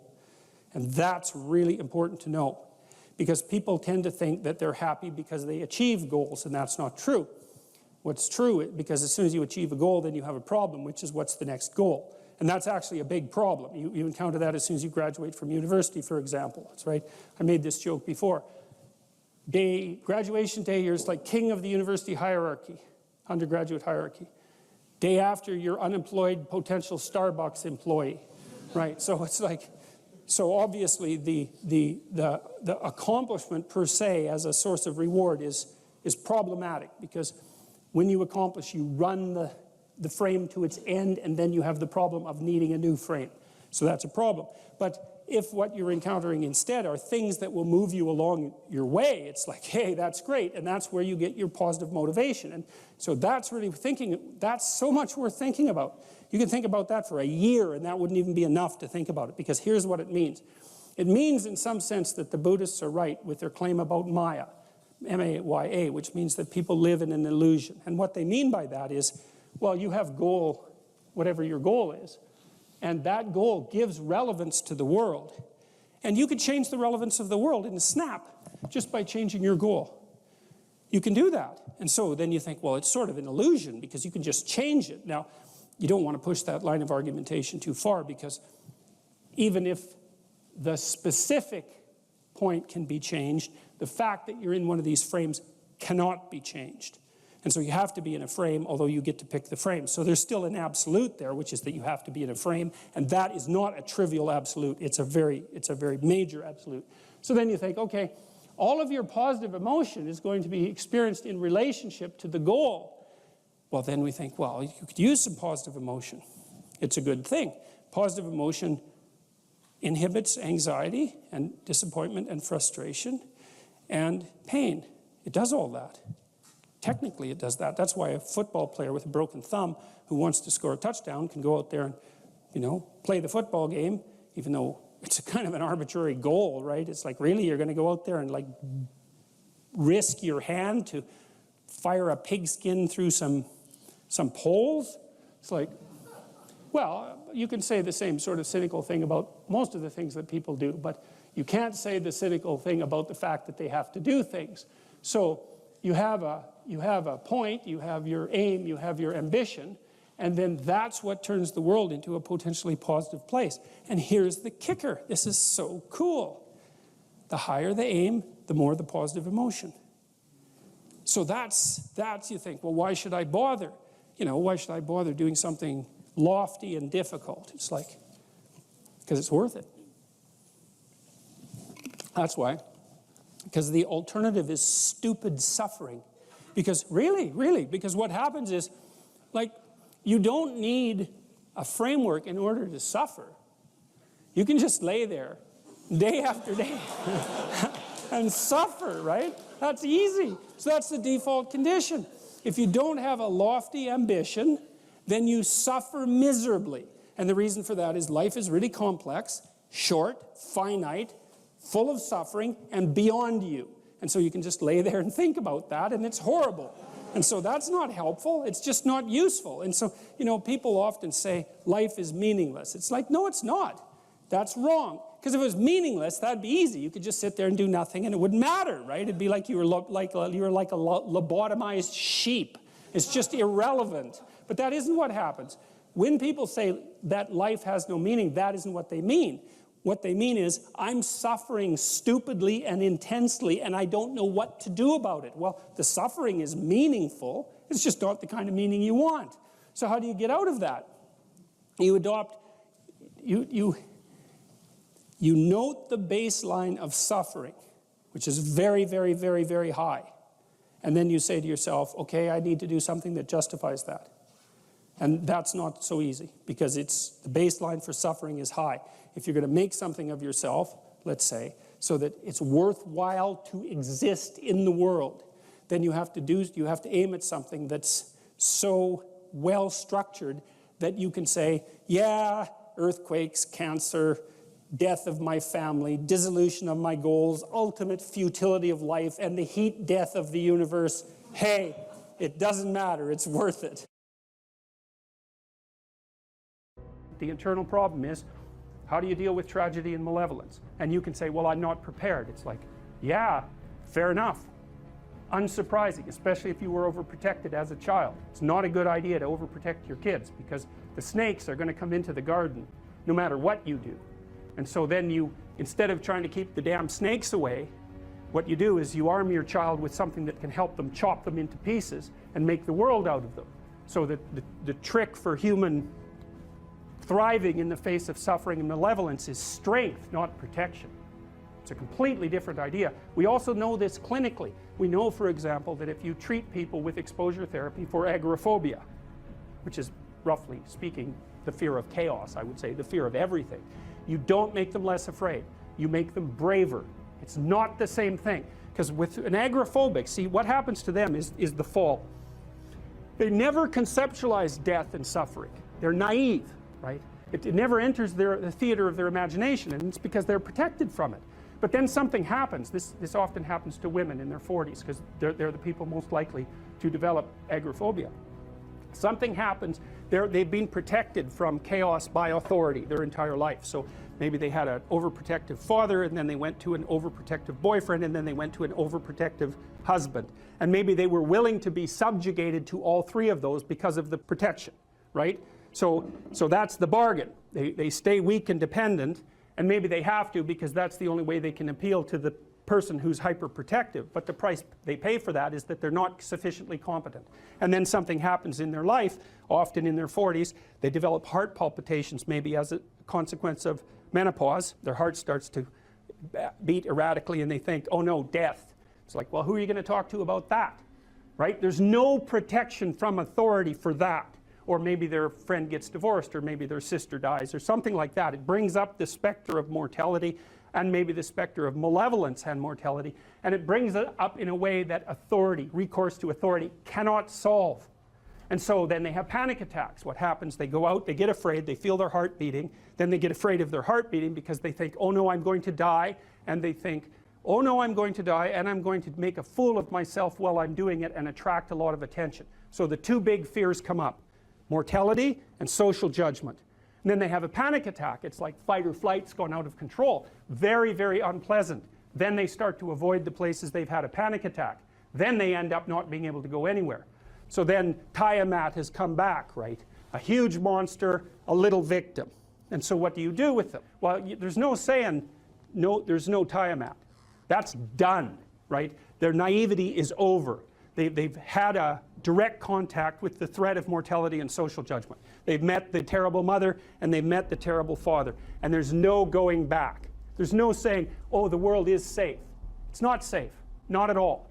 It's not safe. The fact that you think it's safe means that you were living in an unconscious bubble that was sort of provided to you by your culture. It's a gift. And now that's been shattered. And so now what do you do? Well, the answer is you retreat until you're in your house and there's nowhere you can go. You're the ultimate frozen rabbit, right? And your life is hell because you can't function. The alternative is, let's take apart the things you're afraid of. Let's expose you to them, carefully and programmatically. And then you'll learn that you're actually tougher than you think. You never knew that. And maybe you didn't want to take on the responsibility because, people play a role in their own demise, so to speak. When you had opportunity to go out and explore or withdraw because you were afraid, you chose to withdraw because you were afraid. So it's not only that you were overprotected often, it's that you were willing to take advantage of the fact that you were overprotected and run back there whenever you had the opportunity. So maybe you're a kid in the playground, right, and you're having some trouble with other kids, and in the back of your mind, I should deal with this myself, but you go and tell your mom and get her to intervene. And you know that that's not right. You know that you're breaking the social contract, but it's easier, and so that's what you do. You run off to an authority figure and hide behind the Great Father, roughly speaking. Well, the problem with that is you don't learn how to do it yourself. So then you have to relearn it painfully when you're 40. So then you take people out, you say, well, what are you afraid of? Rank it from 1 to 10. So 10 is, make a list of 10 things you're afraid of. The thing you're least afraid of we'll call number 10. So we'll start with that. Okay, well, I'm afraid of elevators. Okay, well, let's look at a picture of an elevator. Let's have you imagine being in an elevator. Let's go out to an elevator and let you watch the terrible jaws of death open, because that's how you're responding to it symbolically, right? And you're going to do that at the closest proximity you can manage. You find out, you go do that, it works. You're nervous as hell, especially from an anticipatory perspective, shaking. You go out, you stop, you watch it happen, and you actually calm down. You do that 10 times and it no longer bothers you. Well, what you've learned that you didn't die, but more importantly than that, you've learned that you could withstand the threat of death. That's what you've learned. And then you move a little closer, and then you move a little closer, and then you move a little closer, and finally you're back in what's no longer the elevator from a symbolic perspective. It's a tomb, right? It's a place of enclosure and isolation. And you learn, turns out I can withstand that. And then you're much more together, much more confident. And that's often one of the things that often happens in situations like that. I've seen this multiple times, is that if you run someone through an exposure training process like that and toughen them up, they'll often start standing up to people around them in a way they never did before, because they wouldn't stand up for themselves before because they weren't willing to undermine the protection. See, if you're protecting me, I can't bother you. because I can't afford to forsake your protection. So if I'm going to play that game, I'm going to hide behind you, then I can't challenge you. So that's no good, because that's sometimes why people, you see this with guys very frequently, they're still deathly afraid of their father's judgment when they're in their 30s or 40s. It's like, well, why? No, because they still want to believe that there's someone out there that knows. And so they're willing to accept the subjugation because it doesn't force them to challenge the idea that there's someone out there that knows. Because that's the advantage of having your father as a judge, right? Because he knows. Well, what if he doesn't? What if no one knows any better than you? Well, that's a rough thing. You don't, until you realize that, you're not an adult, right? That's really technically the point of realization of adulthood, is that no one actually knows what you should do more than you do. I mean, it's a horrible realization, because what the hell do you know? It's a terrible realization, and people will often pick slavery, permanent slavery, to the spirit of the Great Father, let's say, over that realization, and it's completely understandable. But the problem with it is that there's more to you than you think, and so if you continue to hide behind that figure, then you never have a chance to understand that there's more to you than you think, far more to you than you think. Maybe there's enough to you so that you can actually withstand the threat of mortality without collapsing. Maybe even withstand the threat of malevolence without collapsing. Who knows? It's certainly possible. And it's not an abstract question. It's exactly the sort of question that you address in the psychotherapeutic process. It's always the question that you address. And the answer is often in the affirmative, because people can get unbelievably tough.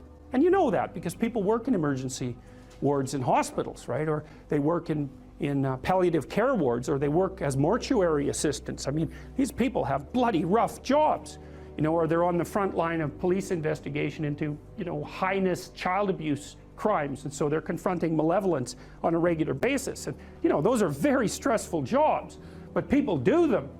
And some people do them without even being damaged by them, although that's a harder thing, because you can see horrible things, you know, things you'll never forget.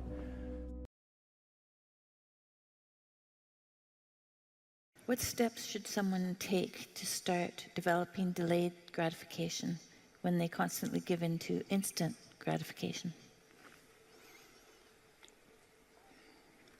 Well, okay, imagine, I know the answer to this to some real degree, because I had graduate students in particular who I picked because they were very smart and often very creative, but sometimes they weren't very conscientious. So they had a hard time delaying gratification. And so, well, I would say, if you would like to discipline yourself, which is a very good idea, you need to pick a direction. Pick a direction you want to go first. Pick a goal you would like to attain, and a medium to long-term goal. You might imagine something you need and want, some attainment that would motivate, whose pursuit would motivate you. And you can ask yourself that. It's a good question to ask yourself in general, you know. It's a very good question to ask yourself, is if you could have what you needed and wanted, what would that be?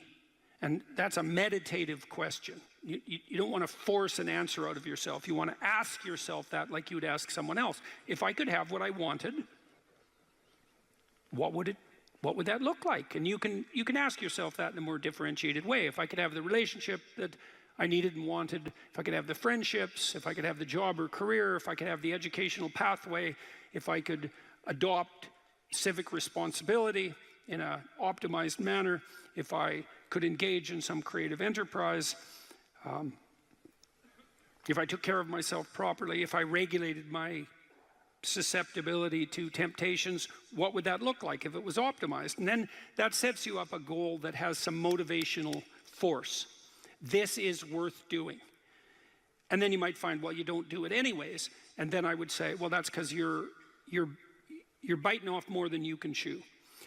The next goal is to take your goal and to fragment it into micro goals until you find a micro goal that's small enough that it still presents some challenge that you will do.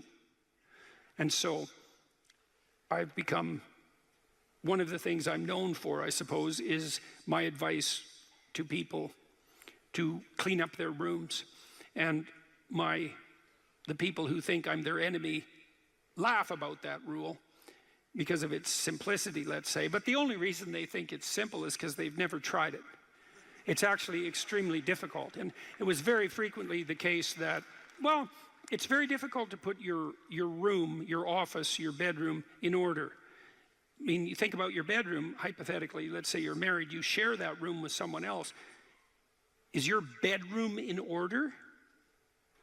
Really? And I don't just mean, you know, is it neat? Maybe it's too neat. Maybe it's too orderly. Maybe it's too sterile. Maybe it's too bare. Maybe that characterizes your whole bloody relationship. Maybe, really? And maybe that is genuinely reflected in the state of your room, because it's very probable that that room is a microcosm of your marriage. It's highly probable. And so what that would mean is to organize that room would require the organization of your marital life, not least because if you want to put that room in order, you're going to have to negotiate with your wife about how that's going to be done. And while you're making that negotiation, even in relationship to the micro details, you're going to encounter almost everything that's wrong with your relationship. And so, you know, you might ask yourself when you walk into your bedroom, I hate this bedroom. It's like, you should really think that through. And then you need to think through what you would need to do so that you love that room, or even more complexly, so that you both loved it. Because that's a tough thing to attain, boy. Because you're going to have differences in taste, you're going to have differences in orderliness. There's all sorts of things that you're going to have to negotiate in order to make that room you both inhabit jointly desirable. Anyways, you set yourself a goal, ask yourself what goal you want to set, and then break the goal down into steps that are small enough so that even someone as pathetic as you could manage them.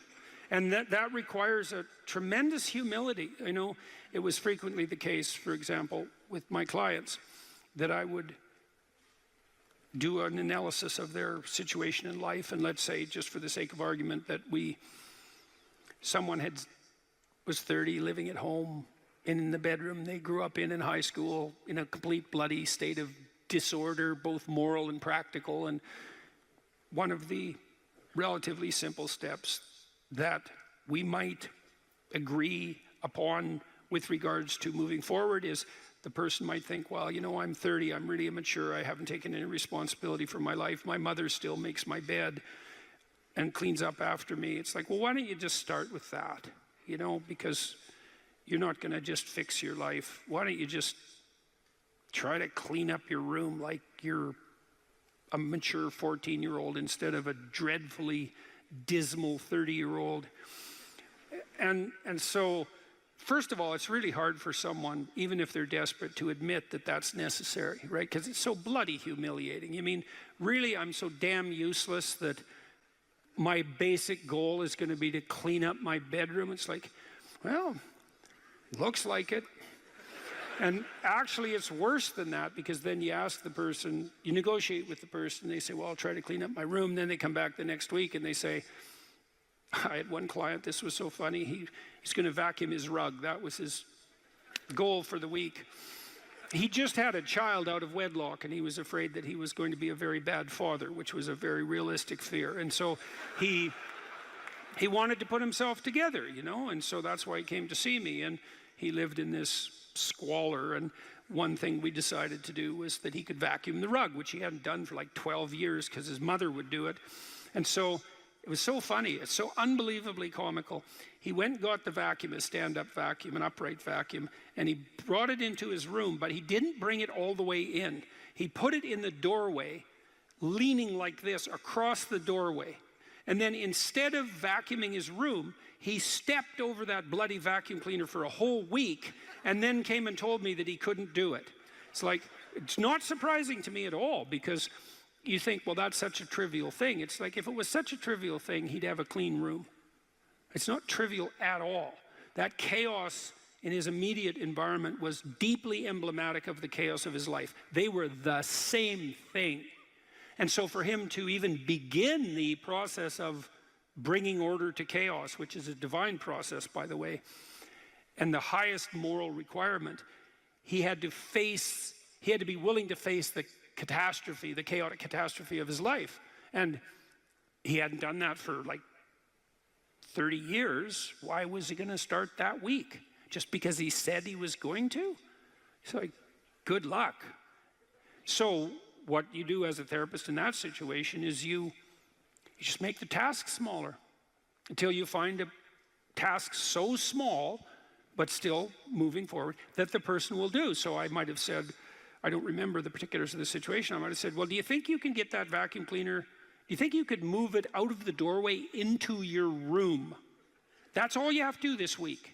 Do you think you can do that? And I'd say that and offer that without being contemptuous. Like, you have to be very careful about such things. And I know that this is more complicated than it looks. And I also know that the first step taken towards the domination of chaos and its transformation into order is a cardinal and difficult step. And so you can make it small, and that's fine, it'll still work. So I might say, well, just move the vacuum cleaner inside your room. And then I would also say to someone in that situation, don't do more than that.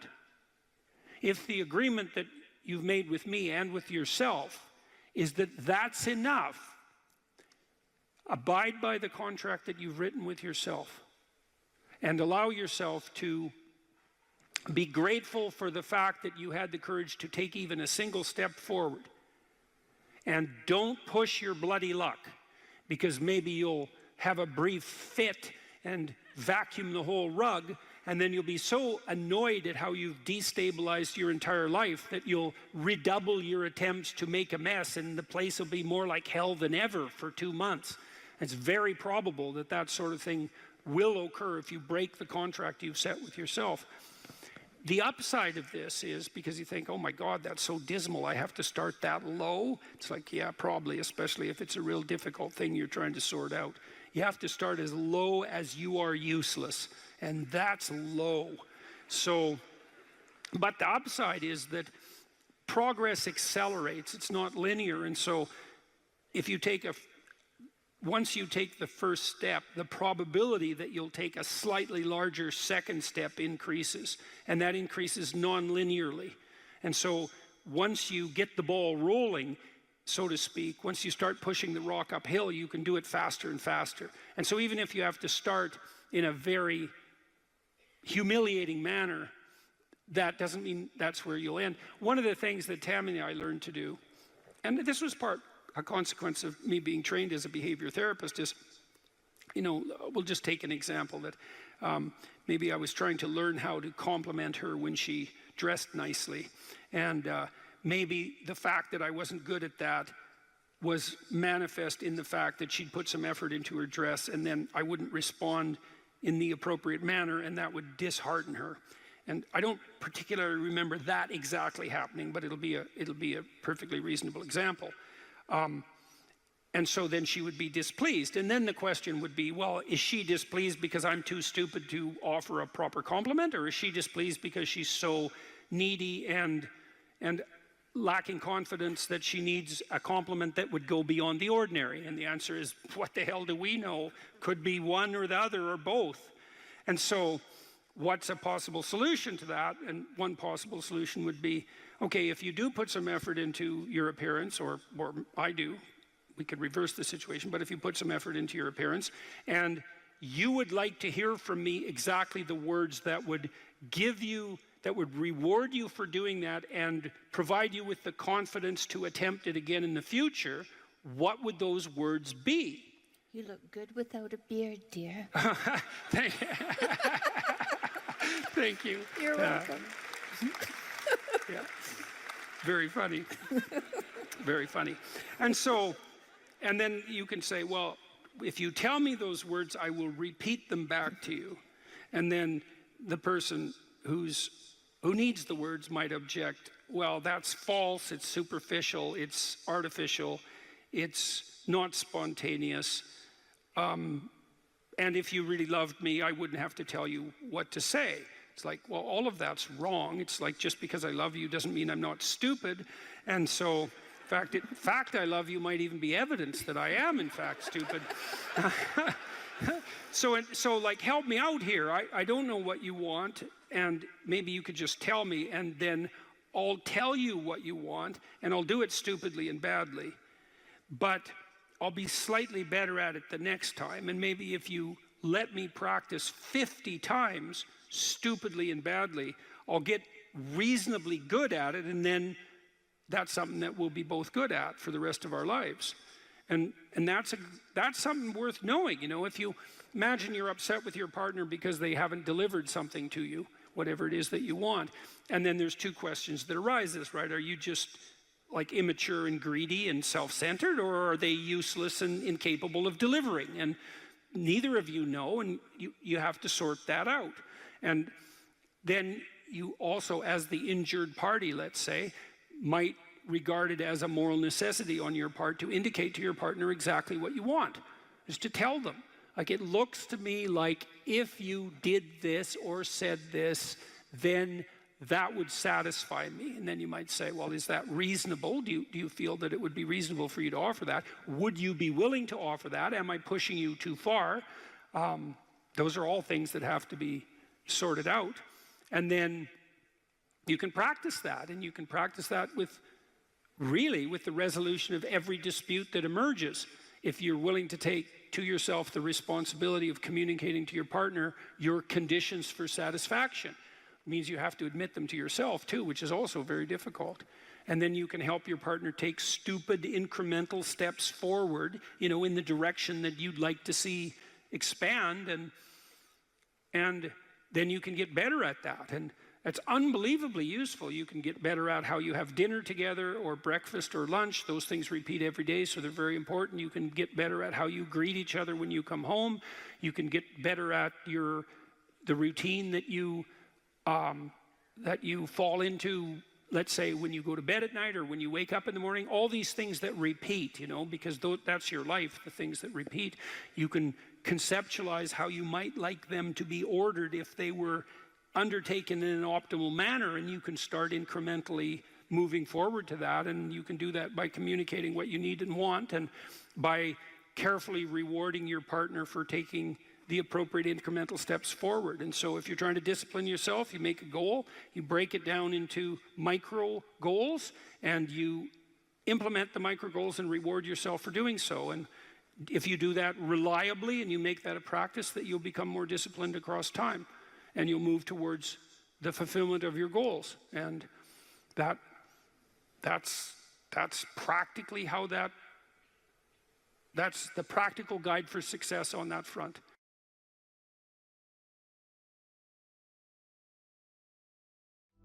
You say you are morally obligated to do remarkable things. Mm-hmm. Why?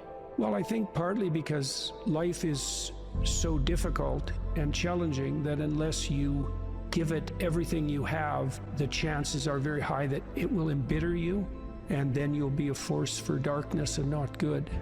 And so, you know, the fact that life is short and can be brutal can terrify you into hiding and avoiding. You can flip that on its head and understand that since you're all in anyways, you might as well take the risks that are adventurous. There isn't anything more adventurous than the truth. So why is that a moral obligation? Well, if you hide and you don't let what's inside of you out, and you don't bring into the world what you could bring, and you become cynical and bitter, you will start doing very dark things. Not only will you not add to the world what you could add, but you'll start being jealous of people who are competent and doing well and work to destroy them. So that's the pathway to hell, really. We need to separate out the distinction between fantasy and delusion. You do have a fantasy about the future, so you have to provisionally map the future. That's what a plan is. That doesn't make it a delusion. Like, it becomes a delusion when the map bears no relationship to the underlying territory. So if you have a strategy for the future, you know, maybe let's say that your strategy for the future is that you have 5 million YouTube subscribers in 3 years. Well, you have no evidence of the strict sort that that's how it's going to be, because anything could happen between now and 3 years from now, let's say. But there's no reason to call that a delusion. It's one hypothetically possible path of potential, and then you can make the sacrifices necessary to bring that about. So even though it's a fantasy because it maps something that isn't there, it's not a delusion. It's a delusion when you're ignoring elements of your own experience that would inform your fantasy more effectively. You're ignoring them so that you can live in a positive representation of the future without having to pay the appropriate price for it. The ultimate ideal is also the ultimate judge, because the ultimate ideal is something against which you fall far short. And that might be so painful that you can barely stand it. But then what you do is two things, I suppose, is you lower the ideal and you raise your estimation of your potential. And what do I mean by lower the ideal? Well, if you're comparing yourself to someone or even to a future self, and the gap is so painful that it paralyzes you, then you've created a dragon that you don't have the tools to master. And so what you have to do is you have to scale the dragon down to size. And you want to scale the dragon down to size until it's a size that you are willing to move toward, however small that is. Now, you know, if you're here and your ideal is here and that gap is unbearable, then you reduce the gap and you reduce the gap. And you're going to have to do that anyways, because you're not going to move from where you are to perfect in one fell swoop, right? There's going to be incremental steps. So you have to fill in that hierarchy of progression with a high enough resolution representation so that you can start to move forward. There's another gospel comment that's very interesting. It's called the Matthew principle. And the Matthew principle is, to those who have everything, more will be given, and from those who have nothing, everything will be taken. Now, it's brutal because it implies that reality works like this. When you're moving up, you go like this, right? And that's pretty nice. That's a lot better than this. But when you're going down, you go like that, right? It's like downhill, cliff. Okay, so you want to avoid the downhill path. Well, if the uphill path is like this, which is like exponential, let's say, or geometric, then what that means is that it doesn't matter how big the first steps you take uphill are, even if they're trivial, even if they're shameful in their size, because you're so useless. If you're disciplined in that, you'll speed up extraordinarily rapidly. And so that's the good news, you might say, is that you can take very small steps, even ones that might be shameful in their size, and you have to admit that to yourself. But once you get the ball rolling, it doesn't roll in a linear fashion, it rolls in a geometric fashion. And this is a really good thing to know, because it can take the sting out of the realization of your own stupidity. It's like, yeah, you know, everybody has their weak sides, let's say, things they're embarrassed about. When I first started going to the gym, I was like 23, and I think I weighed 135 pounds, and I was 6'1", very, very thin, 27-inch waist, something like that. And I smoked like mad, and I drank too much. Like, I wasn't in good shape. The first attempts forward I took in the gym, I went to this swimsuit class. Jesus, it was me and this like really fat guy, young guy, probably not in any worse shape than me, and like 7 old women over 70, and they could outswim me. Like, it was pretty damn humiliating. And so I did a semester of that and got myself in somewhat better shape. And then I started to go to the gym to work out, to lift weights. And that was also rough because, you know, I'd be underneath the bloody bench press trying to lift 75 pounds off the rests. And, you know, some muscle-headed bastard would come over and tell me how to do it. And it's like, yeah, thank you. But you know, it's embarrassing, and lots of times people won't do things like go to the gym because they're so embarrassed about how they look or what sort of shape they're in. And it's a pain to start at the bottom, but you start at the bottom where you're weak. And if you want to rectify what's weak, you have to accept the fact that you're at the bottom and that the first steps are going to be painful. You know, it took me about 3 years, but I stopped smoking, and then I stopped drinking, and I gained 40 pounds of muscle in like 3.5 years, something like that. I basically had to stop doing that because I had to eat like 6 times a day. It was crazy. But I got a lot more physically confident and a lot more coordinated. But the point of all this is, if you're going to rectify your weaknesses, you have to admit your insufficiency to your own shame. Now, if the gap between you and your ideal is so great that it paralyzes you, you shrink that. Things will beckon to you and call to you, and you'll have intuitions about which pathway to take. And you will, in all likelihood, follow those, because what else do you have? You have these orienting instincts. This is another reason why you don't lie. Because if you lie and you practice lying, you pathologize your instincts, and then your intuitions lead you wrong. You don't want to lie because you program yourself falsely, and then you automatically see what isn't there.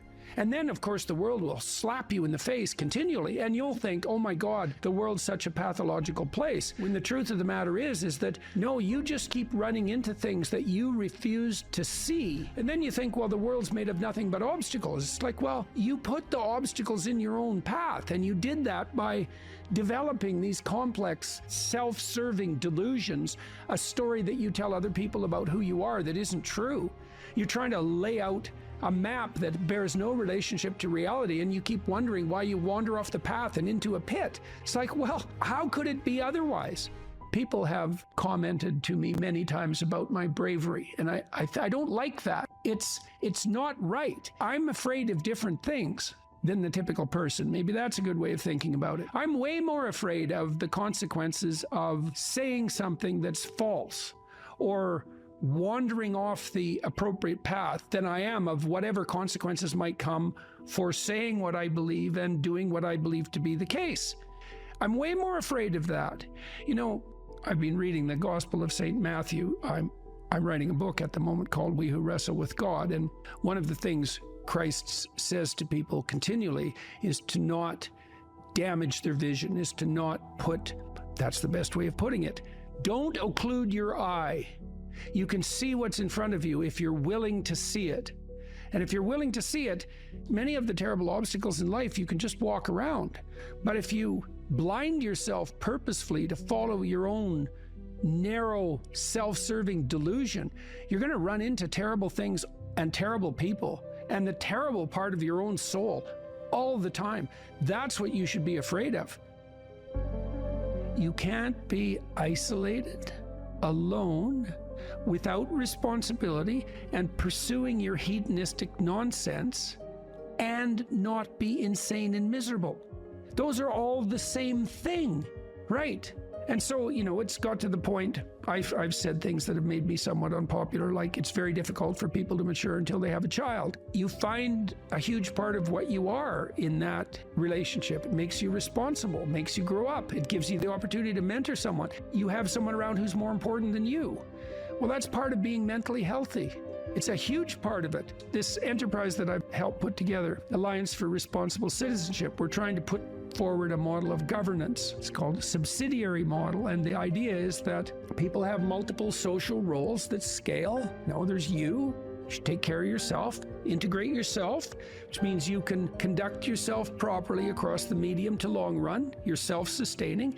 Then you can maybe extend that to your partner, and then to your family, and then to your local community, and then to broader communities as you become more and more competent and able to take on that responsibility. That's the alternative to isolated hedonic slavery.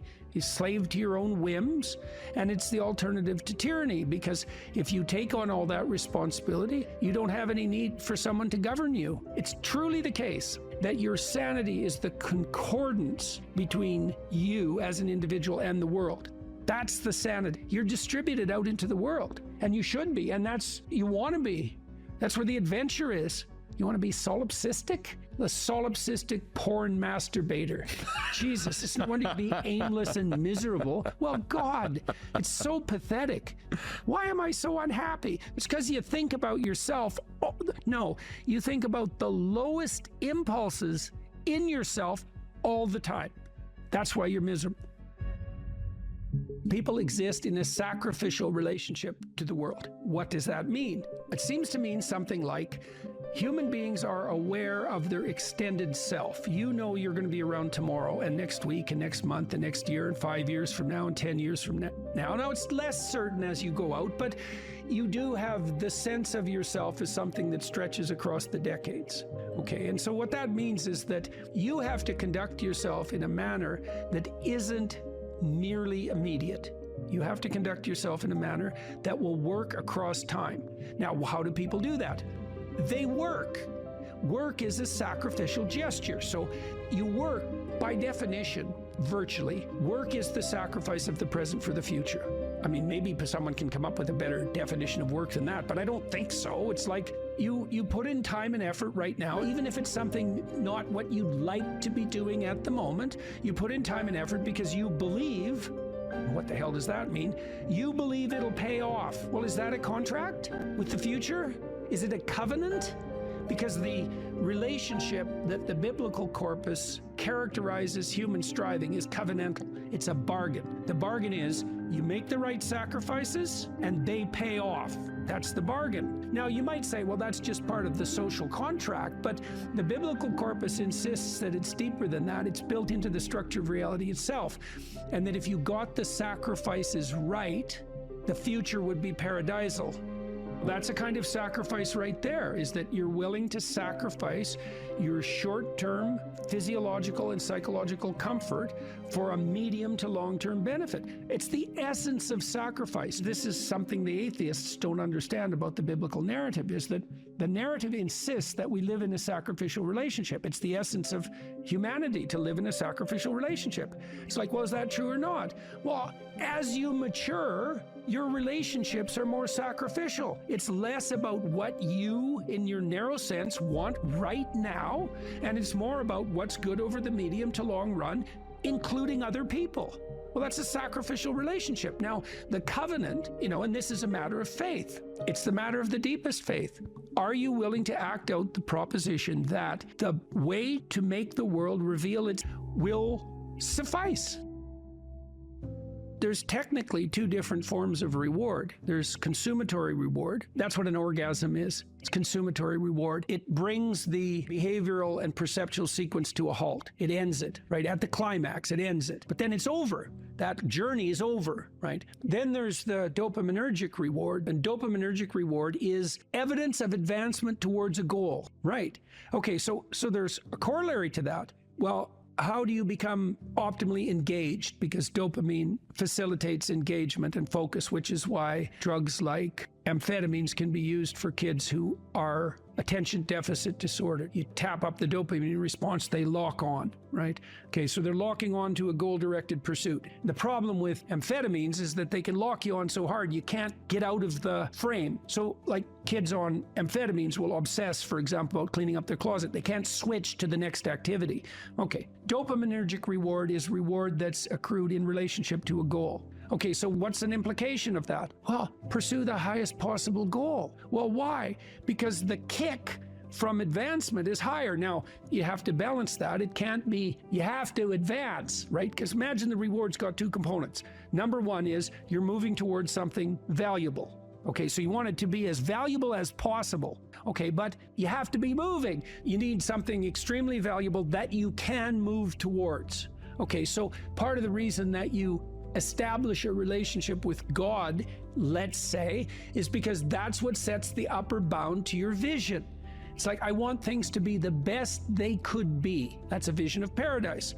Well, that has to be fractionated into, your proximal decisions, but lurking behind that should be this continual movement towards, what would you say, a heaven that recedes as you approach it. That's the proper vision of heaven. A heaven is a place that's perfect and getting better, both at the same time. That's what music shows you, because a great piece of music is perfect, but it's just getting better as it unfolds. And you need that. This is part of the problem with a static utopian vision, something Dostoevsky criticized. If you gave people nothing but consumatory reward, he famously says, so that they can do nothing but sit in tubs of hot water, eat cake, and busy themselves with the continuation of the species, human beings would break that all to hell in a moment just so they have something interesting to do. If you run yourself through a disciplinary process, so you accomplish something, maybe you don't attain the goal you were aiming at, but you accrue a new way of looking at the world and a set of skills. Well, if you just keep doing that, you have multiple ways of looking at the world and more skill. Well, that's your storehouse of treasure. As you walk through life in your normal mode, things will call to you.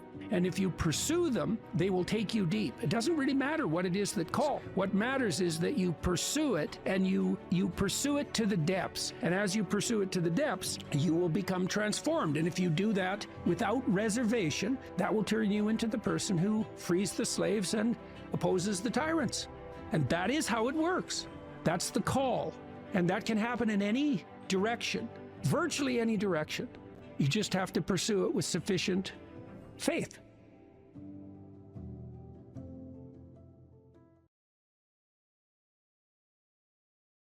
there's this old story in King Arthur where the knights go off to look for the Holy Grail, which is either the cup that Christ drank out of at the Last Supper, or the cup into which the blood that gushed from his side was poured when he was crucified. The stories vary, but it's basically a holy object, like the phoenix in some sense, that's a representation of transformation. So it's an ideal, and so King Arthur's knights, who sit at a round table because they're all roughly equal, go off to find the most valuable thing. And where do you look for the most valuable thing when you don't know where it is? Well, each of the knights looks at the forest surrounding the castle and enters the forest at the point that looks darkest to him. And that's a good thing to understand, because the gateway to wisdom and the gateway to the development of personality, which is exactly the same thing, is precisely through the portal that you do not want to climb through. And the reason for that's actually quite technical. This is a Jungian presupposition too, is that, well, there's a bunch of things about you that are underdeveloped, and a lot of those things are because there's things you've avoided looking at because you don't want to look at them, and there's parts of you you've avoided developing because it's hard for you to develop those parts. And so it's by virtual necessity that what you need is where you don't want to look, because that's where you've kept it. And that's why there's, you know, an idiosyncratic element of it for everyone. Your particular place of enlightenment and terror is not going to be the same as yours, except that they're both places of enlightenment and terror. So they're equivalent at one level of analysis and different at another. So anyways, back to fiction and what it does. It distills truth, and it produces characters that are composites. And the more they become composites, the more they approximate a mythological character. And so they become more and more universally true and more approximating religious deities. But the problem with that is they become more and more distant from individual experience. And so with literature, there's this very tight line where you need to make the character more than merely human, but not so much of a god that, you know, one of the things that happened to Superman in the 1980s, Superman started out, he's got a heavenly set of parents, by the way, and an earthly set of parents, and he's an orphan like Harry Potter. Very common theme is that when Superman first emerged, he could only jump over buildings, you know, and maybe he could stop a locomotive. But by the time the 1980s rolled around, like, he could juggle planets and, you know, swallow hydrogen bombs, and, you know, he could do anything. Well, people stopped buying the Superman comics because how interesting is that? It's like something horrible happens and Superman deals with it. And something else horrible happens and Superman deals with it. And it's like, that's dull. He turned into such an archetype. He was basically the omniscient, omnipresent, omnipotent God, and that's no fun. It's like God wins, and then God wins again, and then again God wins, and, you know, so then they had to weaken him in different ways with kryptonite, you know. So green kryptonite kind of made him sick, and red kryptonite, I think, kind of mutated him, if I remember correctly. And anyways, they had to introduce flaws into his character so that there could be some damn plot. And that's something to think about, you know. There's a deep existential lesson in that your being is limited and flawed and fragile. You're like the genie, which is genius in the little tiny lamp, you know, this immense potential, but constrained in this tiny little living space, as Robin Williams said when he played the genie in Aladdin. But the fact that you have limitations means that the plot of your life is the overcoming of those limitations, and that if you didn't have limitations, well, there wouldn't be a plot, and maybe there would be no life. And so that's part of the reason why perhaps you have to accept the fact that you're flawed and insufficient, and live with it and consider it a precondition for being. It's at least a reasonable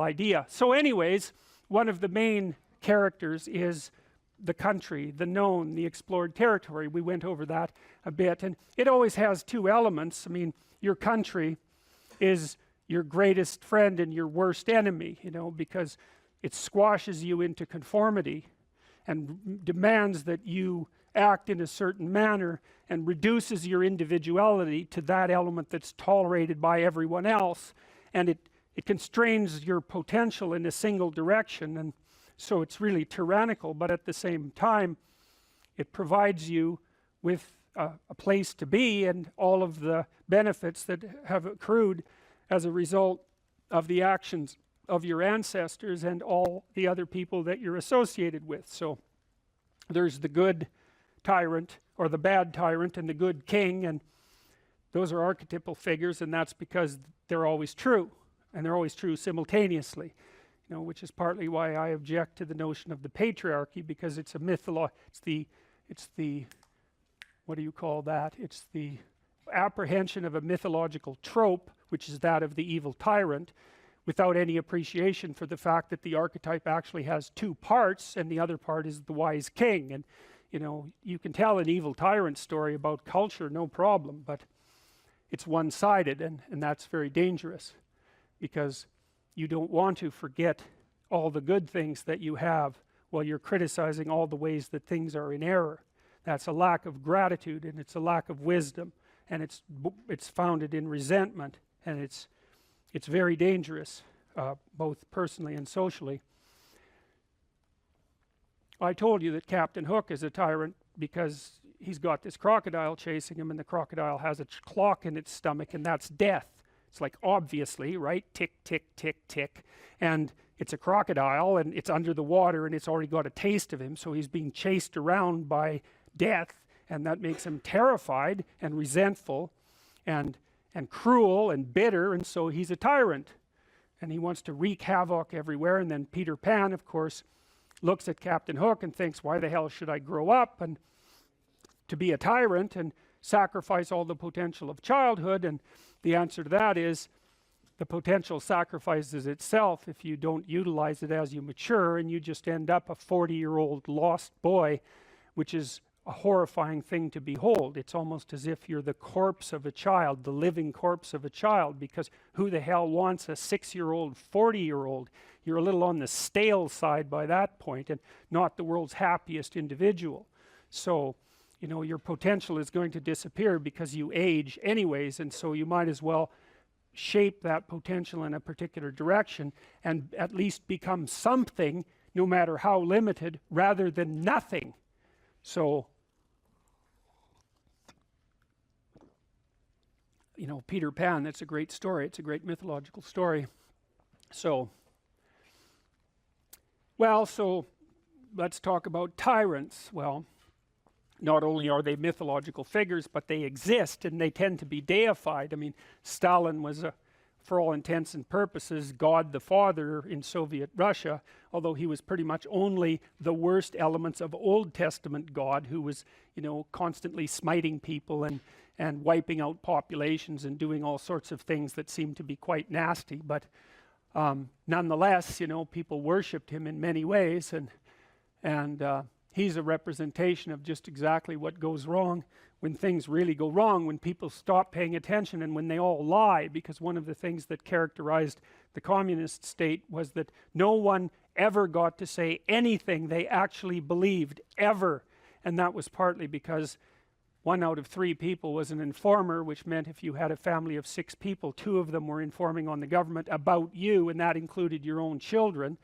And if you were an informer, you were often amply rewarded by the state, so that if you lived in an overcrowded apartment building with 3 families in the same flat, and you informed on, you know, the woman down the hall that you didn't like, she got shipped off to the old concentration camp, and you got her apartment. And so that was a lovely society, and it only killed about 30 million people between 1919 and 1959. So that's what happens when the archetypal structure gets tilted badly, when people forget that they have a responsibility to fulfill as citizens, as awake citizens who are capable of stating the truth, and the archetype shifts, so there's nothing left of the great father except the tyrant. And let's not have that happen. I mean, the one on the right is really interesting, because consciously or unconsciously, you know, there's Stalin surrounded by what is, for all intents and purposes, fire. You know, he looks like Maleficent in Sleeping Beauty when she shows up at Aurora's christening. You know, she puts her arms up in the air and green fire surrounds her. It's like,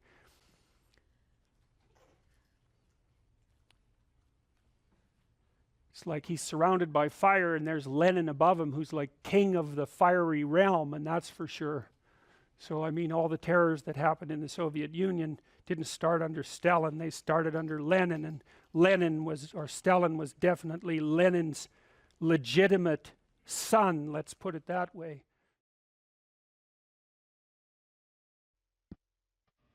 I got together with the woman who was going to become my wife, Tammy. I mean, I've known her since we were 8, and she was a friend of mine when I was a kid, and so we've known each other forever. But we got together seriously when we were in our late 20s, and she was really ready to have a family, like now. And I didn't have a permanent job at that point, although my, you know, my prospects were good, which is part of the reason she married me.